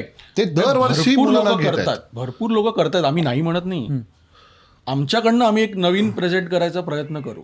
We are not the first one, everybody is doing it. माझं म्हणणं ऑडियन्सला माझी विनंती आहे की तुम्ही जाऊन एकदा बघा, एकदा त्या मुलांना पण हाऊसफुल द्या. मग त्यांना जो काही उत्साह मिळेल ना त्याच्याने, ते खूप चांगलं काम करतील अजून पुढे. असं खरं. आणि फ्रॉम आर्टिस्ट पर्स्पेक्टिव्ह तुम्हाला काय वाटतं, जे आता जे नवोदित आर्टिस्ट आहेत, जे या इंडस्ट्रीत आहेत किंवा काही करू पाहतात, त्यांनी कसा एक अप्रोच असला पाहिजे, किंवा तुमच्या ऑब्झर्वेशननी काय वाटतंय तुम्हाला टू बिल्ड लाईव्ह ऑडियन्स किंवा to build audience in general? एकतर सोशल मीडियाच्या कम्प्लिटली सोशल मीडियासाठी डिपेंडंट राहू नये नवीन आर्टिस्टनी. म्हणजे तुमचा ऑडियन्स कुठे आहे हा तुम्ही जज करता आला पाहिजे. जर तुम्ही लाईव्ह परफॉर्मर असाल, then your entire capability lives on the audience and a live concert. हेच जर तुम्ही इंस्टाग्रामवर येऊन व्हिडिओ केलात तर तो एक टेम्पररी तुम्हाला फेम देईल, ते फ्युचर नाही. राईट.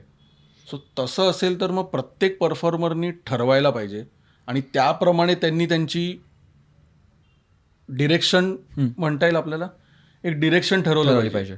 मी तेही चुकीचं आहे म्हणत नाही. तो तुम्ही स्वतःला ओव्हर एक्सपोज करू नका कुठेही. तू जितका जास्ती दिसशील ना तेवढी तुझी व्हॅल्यू कमी होते. एक लक्षात घे. आपण कुठल्याही ब्रँडसाठी कुठला तरी ब्रँड अँबॅसेडर आणतो, त्याच्या ब्रँडला ते प्रोडक्ट विकायचं असतं म्हणून ते आणतात त्याला समोर, आणि ते वेगवेगळ्या माध्यमातून एकाच वेळेला येतात. तुम्ही एकाच माध्यमातून सातत्याने येत आहे. कळतंय तुला? हा फरक आहे खूप, हा खूप मोठा फरक आहे. ह्याच्याने सेलिब्रिटी वाढेल हा जर थॉट असेल तर मला जरा कठीण वाटतं. आणि artist should be viable. Every artist should understand की what I am charging and what I will be delivering also. म्हणजे मी जर एक फी कोट करतोय आणि मला माहिती आहे की मला 100 लोकांसमोर आज गायचं आहे, वाजवायचं आहे, 100-200 जे काय असेल ते, तर ते 200 लोक तिकीट काढून येतील का माझ्या कार्यक्रमाला तेवढे मी चार्ज करतो हे योग्य आहे का? हां 200 लोक आली ना तर मग माझा कमांड आहे, बाबा मग मी तुला सांगतो मला एवढे पैसे दे, मी एवढेच पैसे घेतो, ऑडियन्सचं तू बघ असेल तर कठीण होईल. कठीण. म्हणून मी म्हटलं आर्टिस्ट वायबल पाहिजे. हे सगळे मोठे कलाकार आहेत ना, ह्यांना माहिती आहे यांची वायबिलिटी, त्याच्याप्रमाणेच ते चार्ज करतात. तू जर म्हणशील उद्या की मी बाबा माझी ही एक्स फी आहे, ह्याच्या खाली मी परफॉर्म करत नाही, मग कसे तुझे परफॉर्मन्सेस होणार वारंवार? आणि तू कारण तुला मे बी तिथे कुठेतरी सोशल मीडिया प्लॅटफॉर्म पे करतोय तर ठीक आहे, मग तोही एक सोर्स ऑफ इन्कम आहेच आत्ता. पण तुझी आपण जे म्हणतो ना आपल्याकडे आपल्या सगळ्या कल्चरमध्ये नाळ जोडणं म्हणतो, ती नाळ जोडलीच जात नाही आहे. कारण कोणतरी टाईमपास म्हणून जर तुला ऐकत असेल, अरे आज ना घरी लोक येणार आहेत, ॲम्बियंट म्युझिकला हा बरं आहे, ठीक आहे, इट इज युअर कॉल. पण आज जर अरे हा वाजवतोय, मला जाऊन ह्याचा कॉन्सर्ट ऐकायचाच आहे किंवा हिचा कॉन्सर्ट ऐकायचाच आहे, हे जर तुम्हाला हवं असेल तर there is a lot of struggle. आणि मग you have to be viable in all terms. अरे कारण एक असा अनुभव पण आला आम्हाला, ज्यावेळी आम्ही सुरू केलं त्यावर्षीच कट्यार, मला त्यावर्षी का त्याच्या आदल्याच वर्षी कट्यार रिलीज झालेला, त्यावेळी ना राहुल दादाचा किंवा आनंद भाटेंचा आम्ही कार्यक्रम करायचो. अरे सारखं ते नाट्यसंगीताच्याच हे रे रिक्वेस्ट फरमाईशी, कायम आपलं हेच गाय. तर दोघेही एकदा म्हणाले की आत्ता ना आपण हे थांबवूया, आपण पहिले शास्त्रीय संगीतच ठेवायचं फर्स्ट हाफ, सेकंड हाफ ज्या काही फरमाईशी असतील त्या गाऊया. हा कॉल घेणं त्याही महत्त्वाचं होतं. ते काय सहज करू शकत होते ना, ते काय गाणी पण त्यांना सगळी तोंडपाठ होती, ते सगळी चाललेली हिट झालेली गाणी होती. पण नाही, हा एक खूप काय म्हणतात ते मच्युअर कॉल होता आणि सेन्सिबल कॉल होता. ते कट्यार खायला असते तरी शो तेवढाच विकला गेला असता आणि नसते खायला तरी तेवढाच विकला गेला असता. बट असे कॉल्स घेणं पण फार महत्त्वाचं आहे. कारण इन्स्ट्रुमेंटलिस्ट एस्पेशली आता बॉलिवूडचीच गाणी वाजवतात तरी सोशल मीडियावरती. आपलं म्युझिक कसं आहे तर फार वेगळं आहे. आपण आलाप जोड झाला त्याच्यात इम्प्रोव्हायझेशन्स आहेत. कारण आत्ता अजून एक ऑडियन्स पॉईंट ऑफ व्ह्यूनी मी तुला मोठं सांगतो, आत्ता कॉन्सर्ट कुठलेच 3 तासाचे होत नाही आहेत.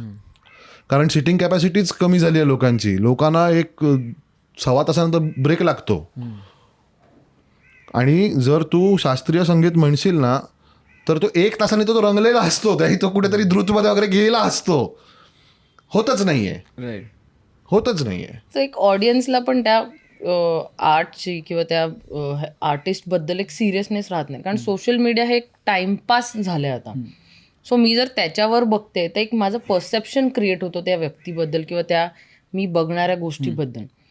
सो क्लासिकल कॉन्सर्ट हे किंवा क्लासिकल म्युझिक म्हणा, आर्ट फॉर्म म्हणा, हे खूप वेगळं आहे. ह्याला तुम्हाला एक पेशन्स लागतो समजायला, बघायला, अप्रिशिएट करायला. तुम्ही एका स्क्रोलमध्ये एका सेकंडमध्ये नाही ते करू शकत. सो जर तुम्हाला त्या एक 10 सेकंडच्या रीलवरती तुम्हाला जर लाईक्स आणि पब्लिसिटी मिळते, सो ते 10 सेकंड पुरताच राहणार आहे. ती लॉंग रन नाही तुम्हाला घेऊन जाणार आहे. किंवा ती कलाला पण तुम्ही कुठेतरी डिसरिस्पेक्ट करताय. तर सोशल मीडिया कम्प्लीट बॅड नाही आहे, पण तुम्हाला समजायला पाहिजे की कुठली गोष्ट खरी आणि कुठली गोष्ट खोटी आणि कुठे जायला पाहिजे आणि कुठे नाही. बरोबर. आय थिंक तो बॅलन्स राखणं खूप महत्वाचं आहे. Using it as a tool, yes, पण त्याचा गोल काय होता ते विसरतो आपण, काय करतो त्याच्यातच मग अडकून राहतो आपण. म्हणजे मला लोकांसमोर यायचंय तर मला कुठल्या पद्धतीने यायचं ह्याच्यासाठी तू ते कर. बरोबर. कारण लोक काय करतात रे, लोकांना तेच बघतात आणि मग म्हणतात अरे ते गाणं तू वाजवलेलं ना ते वाजव ना. मग ते ना काय होतं माहिती आहे ना, ते 90 सेकंदाचं पाहिलेलं असतं, तो छान एकदम क्युरेट केलेलं असतं व्यवस्थित. इथे तो अख्खं वाजवायला लागला की म्हणत नाही हे नको हे नको, असंही करतात लोक. हो, समजतही नाही की हे तेच गाणं आहे. हे जेव्हा तो त्या हुकवर पोहोचेल तेव्हा तुम्ही अच्छा हे तो प्रॉब्लेम होतो खरं. पण आपण सगळ्यांनीच एक चांगला एफर्ट घेऊ ह्याच्या पुढे आणि नवोदित कलाकारांच्या कार्यक्रमांना आपण गर्दी करू. खरं. असं आपण एक छानसा पण आज करूया आणि आपण गर्दी करूया असं मला वाटतं. आणि जसं म्हटलं ना, टेस्ट बिल्डिंग किंवा अवेअरनेस जनरेशन जे आहे ना, ते हळूहळू होतं. जसं आता आपण वायफळच्या माध्यमातून पण हळूहळू हे थोडे थोडे मेसेजेस देत असतो. कारण ते समोरचा जेव्हा ऍक्सेप्ट करेल तेव्हा तो करणार आहे. एक्झॅक्टली. कारण मला अजून एक काय काळ खटकतं की आपण बरेचदा म्हणतो ना की आता हा नवीन आर्टिस्ट आहे, ह्याला आपण सपोर्ट केलं पाहिजे. पण ऑडियन्स जेव्हा तिकीट घेतो तो सपोर्ट करायला येत नसतो, तो त्याच्या स्वतःच्या एंटरटेनमेंटसाठी आलेला असतो. तर तेही थोडं आपल्याला टेस्ट बिल्डिंगने पॉलिश करायला लागेल. कारण तोही त्याच्यातला एक मोठा चॅलेंज आहे. आणि जसं म्हणालं ऑनलाईन ऑफलाईन, आय थिंक जेव्हा तुमचा एक ऑनलाईन ऑडियन्स असतो त्याला ऑफलाईनमध्ये कन्व्हर्ट करणं हे सगळ्यात मोठं चॅलेंज असतं. It's a task. आणि ते तुम्ही करायला लागलात की मग तुम्हाला त्याच्यातही मजा मजा यायला येते. लागते. Exactly. तसं हे आपला सुतारपेंडीचा जो कार्यक्रम सुयोगचा एक डेडिकेटेड फॅन बेस बनतोय, त्याचा आम्हाला फार अभिमान आहे. सगळ्यांनी 14 सप्टेंबरला पुण्यात त्याच्या कार्यक्रमाला नक्की जा. क्या बात आहे. असे पाहुणे येते घरात. तोची दिवाळी दसरा गणपतीच्या मध्ये कार्यक्रम आहे. ह्याच्या पुढे तुम्ही कसं बघताय आता टू ग्रो? आता नवीन आर्टिस्टचं तुम्ही म्हणालात की तुम्ही कल्चर बिल्डिंग प्लस तुम्ही आता शो पण एक आपला आहे ऑक्टोबरमध्ये, तिथेही नवीन आर्टिस्ट बघायला मिळतील लोकांना. हे सगळे जे काही आम्ही म्हणतो त्याच्या लिंक्स वगैरे आपण खालती टाकू, वायफायच्या स्टोरीवर तुम्हाला दिसेल. भवितव्य आणि भविष्य याच्याकडे आपण वळू. त्याच्या आधी आपण एक तुमच्या डोक्यात येणारे असे काही आर्टिस्ट आहेत का? मे बी त्यांच्या मी गाण्यांच्या प्लेलिस्ट खालती टाकीन, तर मे बी ते पण नवीन एक एक्सपोजर लोकांना मिळू शकेल. विचार करून सांगा, असं हे नाही. हो नाही, अरे खूप आर्टिस्टची नाव आहे. तू किती टाकणार तू खाली? म्हणजे मला आणि मी आणि हा आम्ही ही पण आम्ही असे गाणी ऐकतच असतो पण एक दिवसभर. 5-6 सांगू म्हणजे ऍक्टिव्हिटी त्यांना मिळेल जे up and coming Naveen artist आहेत, जे धडपडत आहेत आणि खूप चांगलं काम आहे त्यांचं. सो एक तर अभय नयमपल्ली आहे. तो अमेझिंग कर्नाटिक गिटार वाजवतो. त्याचे तर तुला स्पॉटीफाय आणि ॲपल म्युझिकवरती मिळतीलच. दुसरा सारंग कुलकर्णी आहे, सरोद. अमित पाध्ये आहे, अमित पाध्येचा आहे. आणि क्लासिकलमध्ये हा तो गोखले, शंतनू गोखले पुण्याचा आहे, संतूर वादक. खूप सुंदर काम मोहम्मद करतो. अमान म्हणून एक खूप मोठा मस्त क्लासिकल सिंगर आहे, यंग आहे. तो बंदिश बँडिट्समध्ये गायलाय. ओके, वा. त्याचं पण खूप छान म्युझिक आहे त्याचं. भरपूर आहेत रे. हे सगळे लिस्ट आम्ही खालती टाकू. मानस कुमार आहे व्हायलिन वरती. असं भरपूर आहेत रे. म्हणजे सांगू एक एक करून तर, पण हे 5 त्यातल्या 5-6 हे फेवरेट. टू बिगिन विथ हा येस, नवीन काय एक्सपोजर हवं असेल तर ते टेस्टसाठी Yes. ऐकू शकता. खालती आपण लिंक्स टाकू, आरामात घ्या. कमेंटमध्ये तुम्ही सजेस्ट करू शकता तुमच्या आवडीचे जे नवीन आर्टिस्ट हो, आहेत तेही नक्कीच. टाकू शकता तुम्ही, किंवा आम्ही अजून त्याच्यात ऍड करू शकतो. किंवा आम्ही त्यांचे कार्यक्रमही घेऊ शकतो. क्या बात आहे. असंही होऊ असंही होऊ शकतं. शकतो. आता ह्याच्या पुढे 8 वर्ष 32 कॉन्सर्ट्स 50 ते 60 हजार प्रेक्षकांनी पाहिलेत आतापर्यंत. आणि you are just getting started. Yes, we are just getting started. Actually we have got a hang of it now, असं आपण म्हणू शकतो. Right. Now you are comfortable in that, so now you will push more. We have to तसं. So भविष्याबद्दल आदित्य बोलत, कारण तो day in day out त्याच्यामध्ये असतो, घुसलेला असतो. तारा दोम. आमचा हेच प्रयत्न राहील की यार नवीन नवीन प्रोग्राम करत राहणं, नवीन जागांना पोचणं. So we would like to experiment to different venues, नवीन ठिकाणी करणं काम.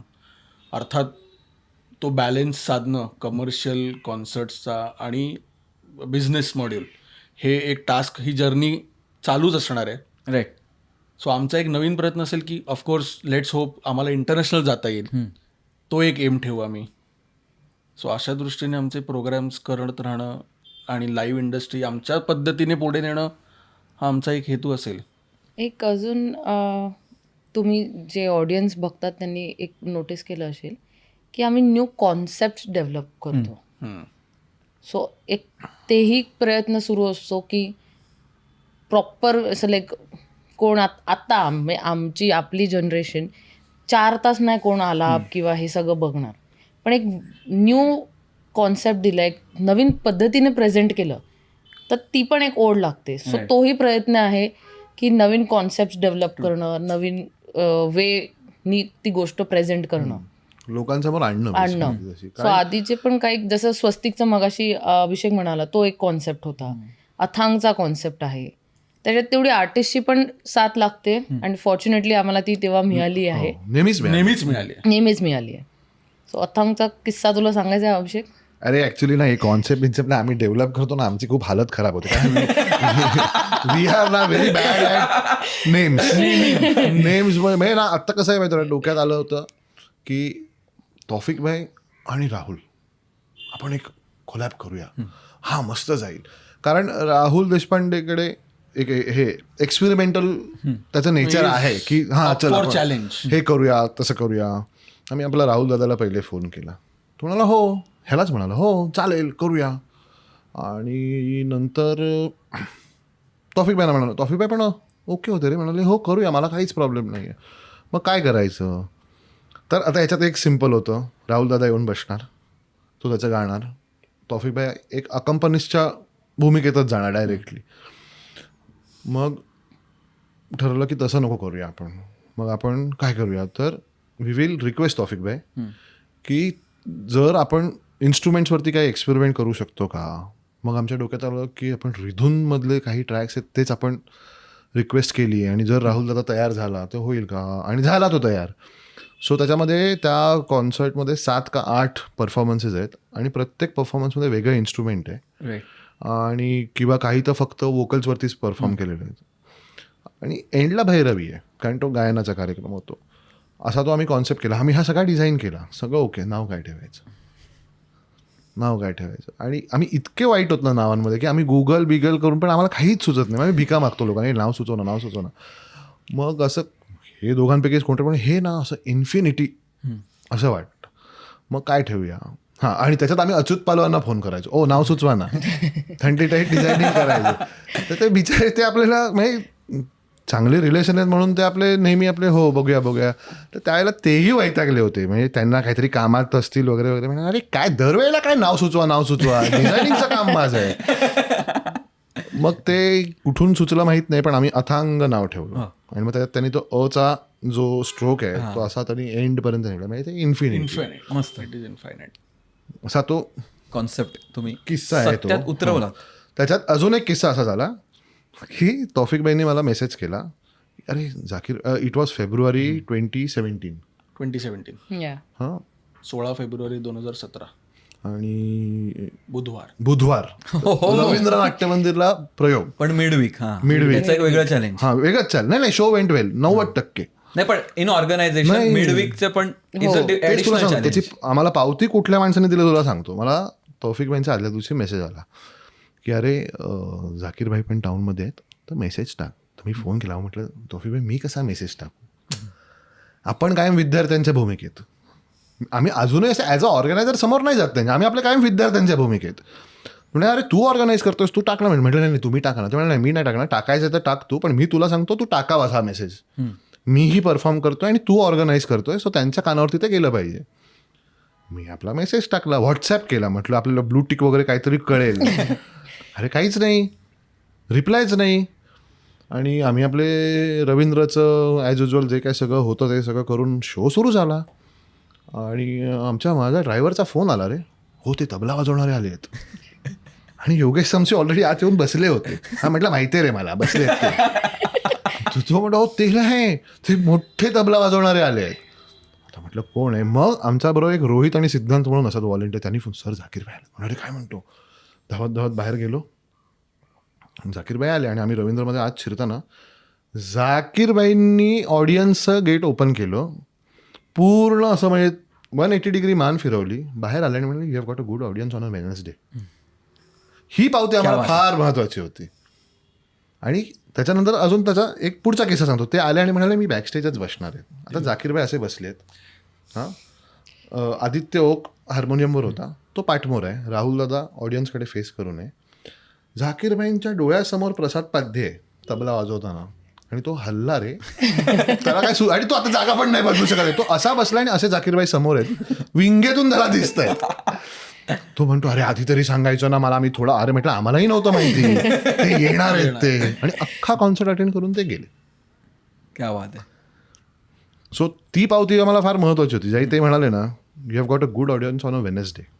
सो ते आम्हाला खूपच मोठं होतं. आणि त्याही आम्हाला असं जस्ट सुरू केलेलं सगळं, त्याच्यात त्यांच्याकडनं पावती मिळणं was big thing for us. आणि हे किती गोज लॉंग वे ना. डेफिनेटली. हे जर कोणी आपल्याला 1-2 गोष्टी सांगतं आणि ते खूप खूप महत्वाचं असतं बऱ्याचदा, ते ऊर्जा देऊन जातं पुढचं करण्यासाठी खूप. आणि वन ऑफ द नाही, Ustad himself is a big thing. ते राहतं रे मेमरीमध्ये, ते विसरणार core नाही. memories आहेत Core तुमच्या. memory आहे ती. क्या बात आहे. एकदम त्याच्या जोरावर आता. सो असं आहे. असे किस्से तर आमचे बरेच आहेत, सगळेच सांगू नाही शकत. हा कॅमेरा बंद झाला. आणि आमचा प्रत्येक प्रोग्राम हा काहीतरी लोकांना नवीन बघायला मिळेल, त्याच्यातनं आम्ही काय नवीन देऊ शकू हाच प्रयत्न असतो. मग ते प्रोडक्शनमध्ये अरेंजमेंट असो, लाईट इफेक्ट असो, एक स्टेज प्रेझेन्स असो, त्या ऑडियन्सला 2 तास वाटलं पाहिजे की हां बॉस आम्ही एन्जॉय केलं. राईट. हा आमचा एक प्रयत्न नेहमी असतो आणि तो आम्ही नेहमी करत राहू. छकास. इथून पुढे जाताना अजून नवीन नवीन काय तुमचे चालू आहेत? नवीन IPs आम्हाला व्हेंचर करायला नक्की आवडेल. आम्ही इनफॅक्ट 2019 साली कोस्टल मॅरेथॉन केली होती, जो आमच्या कम्प्लिटली कम्फर्ट झोनच्या बाहेरचा इव्हेंट होता, जो देवगडसारख्या ठिकाणी केला होता. सो तो आम्हाला तशा प्रकारचे इव्हेंट्स आम्हाला रिवाईव्ह करायला आवडेल. म्हणजे आम्ही आता नक्की पुढच्या वर्षी प्रयत्न करू. राईट. त्याच्यावर एक नवीन इव्हेंट्स, कॉर्पोरेट शोज एक खूप मोठं मार्केट आहे. त्याच्यात आम्हाला काम करायला आवडेल. We are open to all sort of events. आमचा मेन प्रॉब्लेम म्हणजे आम्ही एफिल्ड म्हणून आम्ही तिघे आम्ही कोणाकडे ना काही मागू शकत नाही. आम्हाला ती सवय नाही आहे. सर मेरिट आहे, हे बघ, हे मेरिट प्रेझेंट करतो समोर, तुम्ही नाही कन्व्हिन्स झाला ठीक आहे, we will give it another shot. मग आम्ही ते नेहमी असं बघतो की आपण कुठे कमी पडलोय का. लोकांच्या चुका काढण्यामध्ये तुझं काही भलं होणार नाही. राईट. तू किती बेटर होतोस त्याच्यामध्ये तुझं भलं नक्कीच आहे. सो तिथे पण आता कॉर्पोरेटकडे जाताना पण वी विल पिच आयडियाज. हे काम आहे ना, हे फार सोपं आहे की तुम्हाला कुठला आर्टिस्ट पाहिजे, ओके हा आर्टिस्टना हा देतो, त्याच्यावरती थोडासा कट ठेवून काम करायचं. That is not our type of working. Right. It should be genuine की हा कॉन्सेप्ट आहे, we will present it in this manner, we are sure की the people will be happy. Right. हे आर्टिस्टचे चार्जेस आहेत आणि ह्या मेहनतीचे आमचे हे चार्जेस आहेत. हे जे तू सांगतोस ना, त्याही एक खूप मला वाटतं तू तुझ्या कामाला रिस्पॉन्सिबल पण आहेस आणि you are confident about your work. Right. हे प्रेझेंट होतं, जे हल्ली दिसत नाहीये, but we are waiting for the right time. Right. आम्ही प्रयत्न करत राहणार. प्रयत्न करत राहायचा. कारण आय थिंक तुमचा अप्रोच हा आहे ना, you are not just an organizer Yeah. किंवा तुम्ही वेंडर नाही आहेत त्या गोष्टीचे. Exactly. You are creator. Exactly. त्यामुळे तो एक वेगळा अँगल येतो दरवेळी, कारण you are Exactly. Equally contributing to the concept. जसं मग अशी आपण सांगत तू होतो. कोणी घे, आज तू एक कॉर्पोरेट जरी तो पैसे तो खर्चच करणार आहे का, तर त्याचे क्लायंट किंवा त्याचे लोक, स्टाफ, ह्यांना एक आम्ही एंटरटेनमेंट इंडस्ट्रीतले आहोत, सो एक एंटरटेनमेंटचा चांगलं काहीतरी एक बघायला मिळावं. What ever it may be, it should be the best. कारण तो पैसे खर्च करणार आहे त्याच्या लोकांसाठी. राईट. सो ते दिलं पाहिजे. कधी कधी म्हणजे आम्ही तर त्या ट्रेंडच्या सगळे आम्ही थोडेसे तसे ना सगळे रिवोल्टच होत. हे काय आहे, हां कोण आर्टिस्ट पाहिजे, हा आर्टिस्ट पाहिजे. म्हणजे हल्ली एक स्टँडर्ड पॅटर्न झाला आहे. सुयोग किती घेतो, सुयोग X घेतो, हां मग X+2 करून सांग पुढे.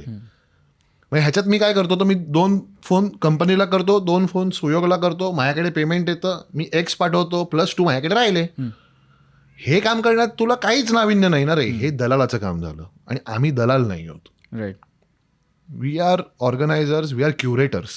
Curators. Right. We will curate an experience. That is important. Right. आणि असं सगळ्यात ॲम्बिशियस असं म्हटलं तर काय तुमचं असं एक ड्रीम प्रोजेक्ट असतो किंवा हो तू खूपच असं म्हणजे वर्मावरती बोट ठेवलं. तर काय बरं तो वर्म? Dream project, any international artist on a big stadium, त्याच्यासारखी मजा नाही. ती एक प्रोडक्शन आणि त्याचं ग्रँजर दाखवण्यात आता बघ 33 वर्षाच्या मैत्रीमधला फरक बघ. आता ह्याचा हा आहे, माझा तो नाही आहे. माझ्यासाठी ते एक खूप मोठं म्हणजे असेल की एवढा मोठ्या लेवलचा प्रोग्राम करणं. नाईस. तुझं काय? आता ह्याला चॉको चिप नाही, पण मला टेंडर कोकोनट. मला ऑनेस्टली विचारशील तर एक सुफी सेट विथ AR आणि उस्ताद झाकीर हुसेन. हो. पण दोघेच मागे कीज आणि थोडासा unplug setup, but not AR setup, तो वाला सेटअप नाही. राईट. असं कमाल. पण सुफी कम्प्लिटली, म्हणजे जिथे तबल्याचा न्याय मिळेल. Right. A.R. Rahman hands down. ह्यांचं थोडं मिळतं जुळतं. मला इंटरनॅशनल आर्टिस्ट एफिल्डसाठी परफॉर्म करणं आणि तो आम्ही एका मोठ्या स्केलवर प्रोग्राम करणं हे अजून होणार. तर ते आपण प्रयत्न केला होता. मी आणि प्रयत्नही केला आदित्यनी होता. एका आर्टिस्टला ईमेलही केला होता आणि ही ऑल्सो आम्हाला रिवॉर्डही आला. रिवर्टही आला आम्हाला. खूप मोठी गोष्ट आहे. होणार. 8 वर्ष, 10 वर्षाच्या आत होणार. नाही होईल नक्कीच होईल. तर मंडळी, वायफळवरून कसं वाटलं आज? खूप छान मज्जा आली गप्पा मारायला. मस्त मजा ही आली. बरीच बोलली, आपण सुरुवातीला म्हटलं होतं हिला आपला ऍक्च्युली आणि आमचा हा असा फर्स्ट एक्सपिरियन्स आहे. आम्ही पण कधी इंटरव्ह्यू दिला नाहीये आजपर्यंत. पहिलाच आहे आमचा. कॅमेऱ्यासमोर असं एवढं बोलणं म्हणजे एक झालंय. आम्ही एक इंटरव्ह्यूची सिरीज आम्ही केली होती तिथे ह्या दोघांनी मला बकरा केलेला, मी इंटरव्ह्यू लोकांचे घेत होतो आणि मी फक्त प्रश्न विचारतो आणि 20 मिनिटं समोरचाच व्यक्ती बोलायचा, अशी काइंड ऑफ आम्ही एक सिरीज केली. कारण मला मध्ये कट करता येत नाही लोकांना, आणि उत्तरं पण इलॅबोरेट होती, कारण प्रश्नच माझे ते आन्सर इन ब्रीफ आयुष्य म्हणजे काय? त्याच्यानंतर मी आज असा बसतोय, फार मस्त वाटलं. वाईब आहे. अरे मला तर मी फर्स्ट टाइम येतोय, त्यामुळे माझ्यासाठी हा खूप कमाल एक्सपिरियन्स आहे. आम्हाला पण फार मजा आली. तसं बिहाइंड द सीन आणि इन जनरल आमच्या चर्चा होत असतात, पण आज आपण विविध विषयांबद्दल बोललो. लाईव्ह म्युझिक, क्लासिकल म्युझिक, भविष्य काय त्याचं, एक्सपिरियन्स किती महत्त्वाचा आहे, एखादा कॉन्सर्ट बनवायला किती मेहनत लागते, तो सादर करण्यासाठी तो थॉट कॉन्सेप्ट टू फायनली लोक येऊन ते पॅकअप होऊन सगळं पेमेंट होऊन तो क्लोजर होईपर्यंत किती मोठा प्रवास असतो एका कॉन्सर्टचा. ह्या सगळ्याबद्दल बोललो. बरंच काय काय नवीन शिकायला मिळालं. आय थिंक त्याचा बिझनेस आस्पेक्ट पण मिळाला, प्लस एक्सपिरियन्सेस किस्से पण आपले झकास झालेले आहेत. तर मंडळी, एफिल्ड प्रोडक्शन त्यांचे आत्ता पुढचा कार्यक्रम आपला ऑक्टोबरचा किती तारखेला? 19 ऑक्टोबरला. बेल आमच्या इकडे वाजले, तुमचा दरवाजा उघडायला जाऊ नका. 19 ऑक्टोबरला एक कार्यक्रम असेल, त्याचे आपण डिटेल्स खालती टाकू. त्याच्यानंतर डिसेंबरचा सुद्धा एक कार्यक्रम आहे, तो आहे 8 डिसेंबरला रविवारी ठाण्यामध्ये जाकीरबाईंचा कार्यक्रम आहे. Ustad Zakir Hussain live in concert आहे. त्याचेही आपण डिटेल्स खालती टाकू आणि त्यांचं इन जनरल इंस्टाग्राम पेज पण खालती टाकू. तर तुम्हाला नवीन नवीन इव्हेंट्स काय होतात ते कळत राहील. आणि तुम्ही एनिवे वायफळला जर इंस्टाग्रामवर फॉलो करत असाल तर त्यांच्या बऱ्याच इव्हेंट्सना आम्ही आधी गेलो आणि त्याचे काय स्टोरीज आम्ही टाकत असतो, त्यामुळे तिथेही तुम्हाला ते बघायला मिळेल. एवढं बोलूया आणि एक शेवटचा शब्द देऊया. लोकांना जे शेवटपर्यंत बघतात ते हा शब्द टाकतात कॉमेंटमध्ये. ते काही रँडम शब्द सांगा. शोध हा शब्द तुम्ही कॉमेंट सेक्शनमध्ये टाका, म्हणजे आम्हाला कळेल तुम्ही इथपर्यंत पाहिलेलं आहे. एवढं बोलून आम्ही तुम्हाला वायफळच्या म्हणजेच पुढच्या भागात लवकरच भेटू. आणि बघितल्यासाठी धन्यवाद आणि तुम्ही इथे आल्यासाठी धन्यवाद. थँक्यू.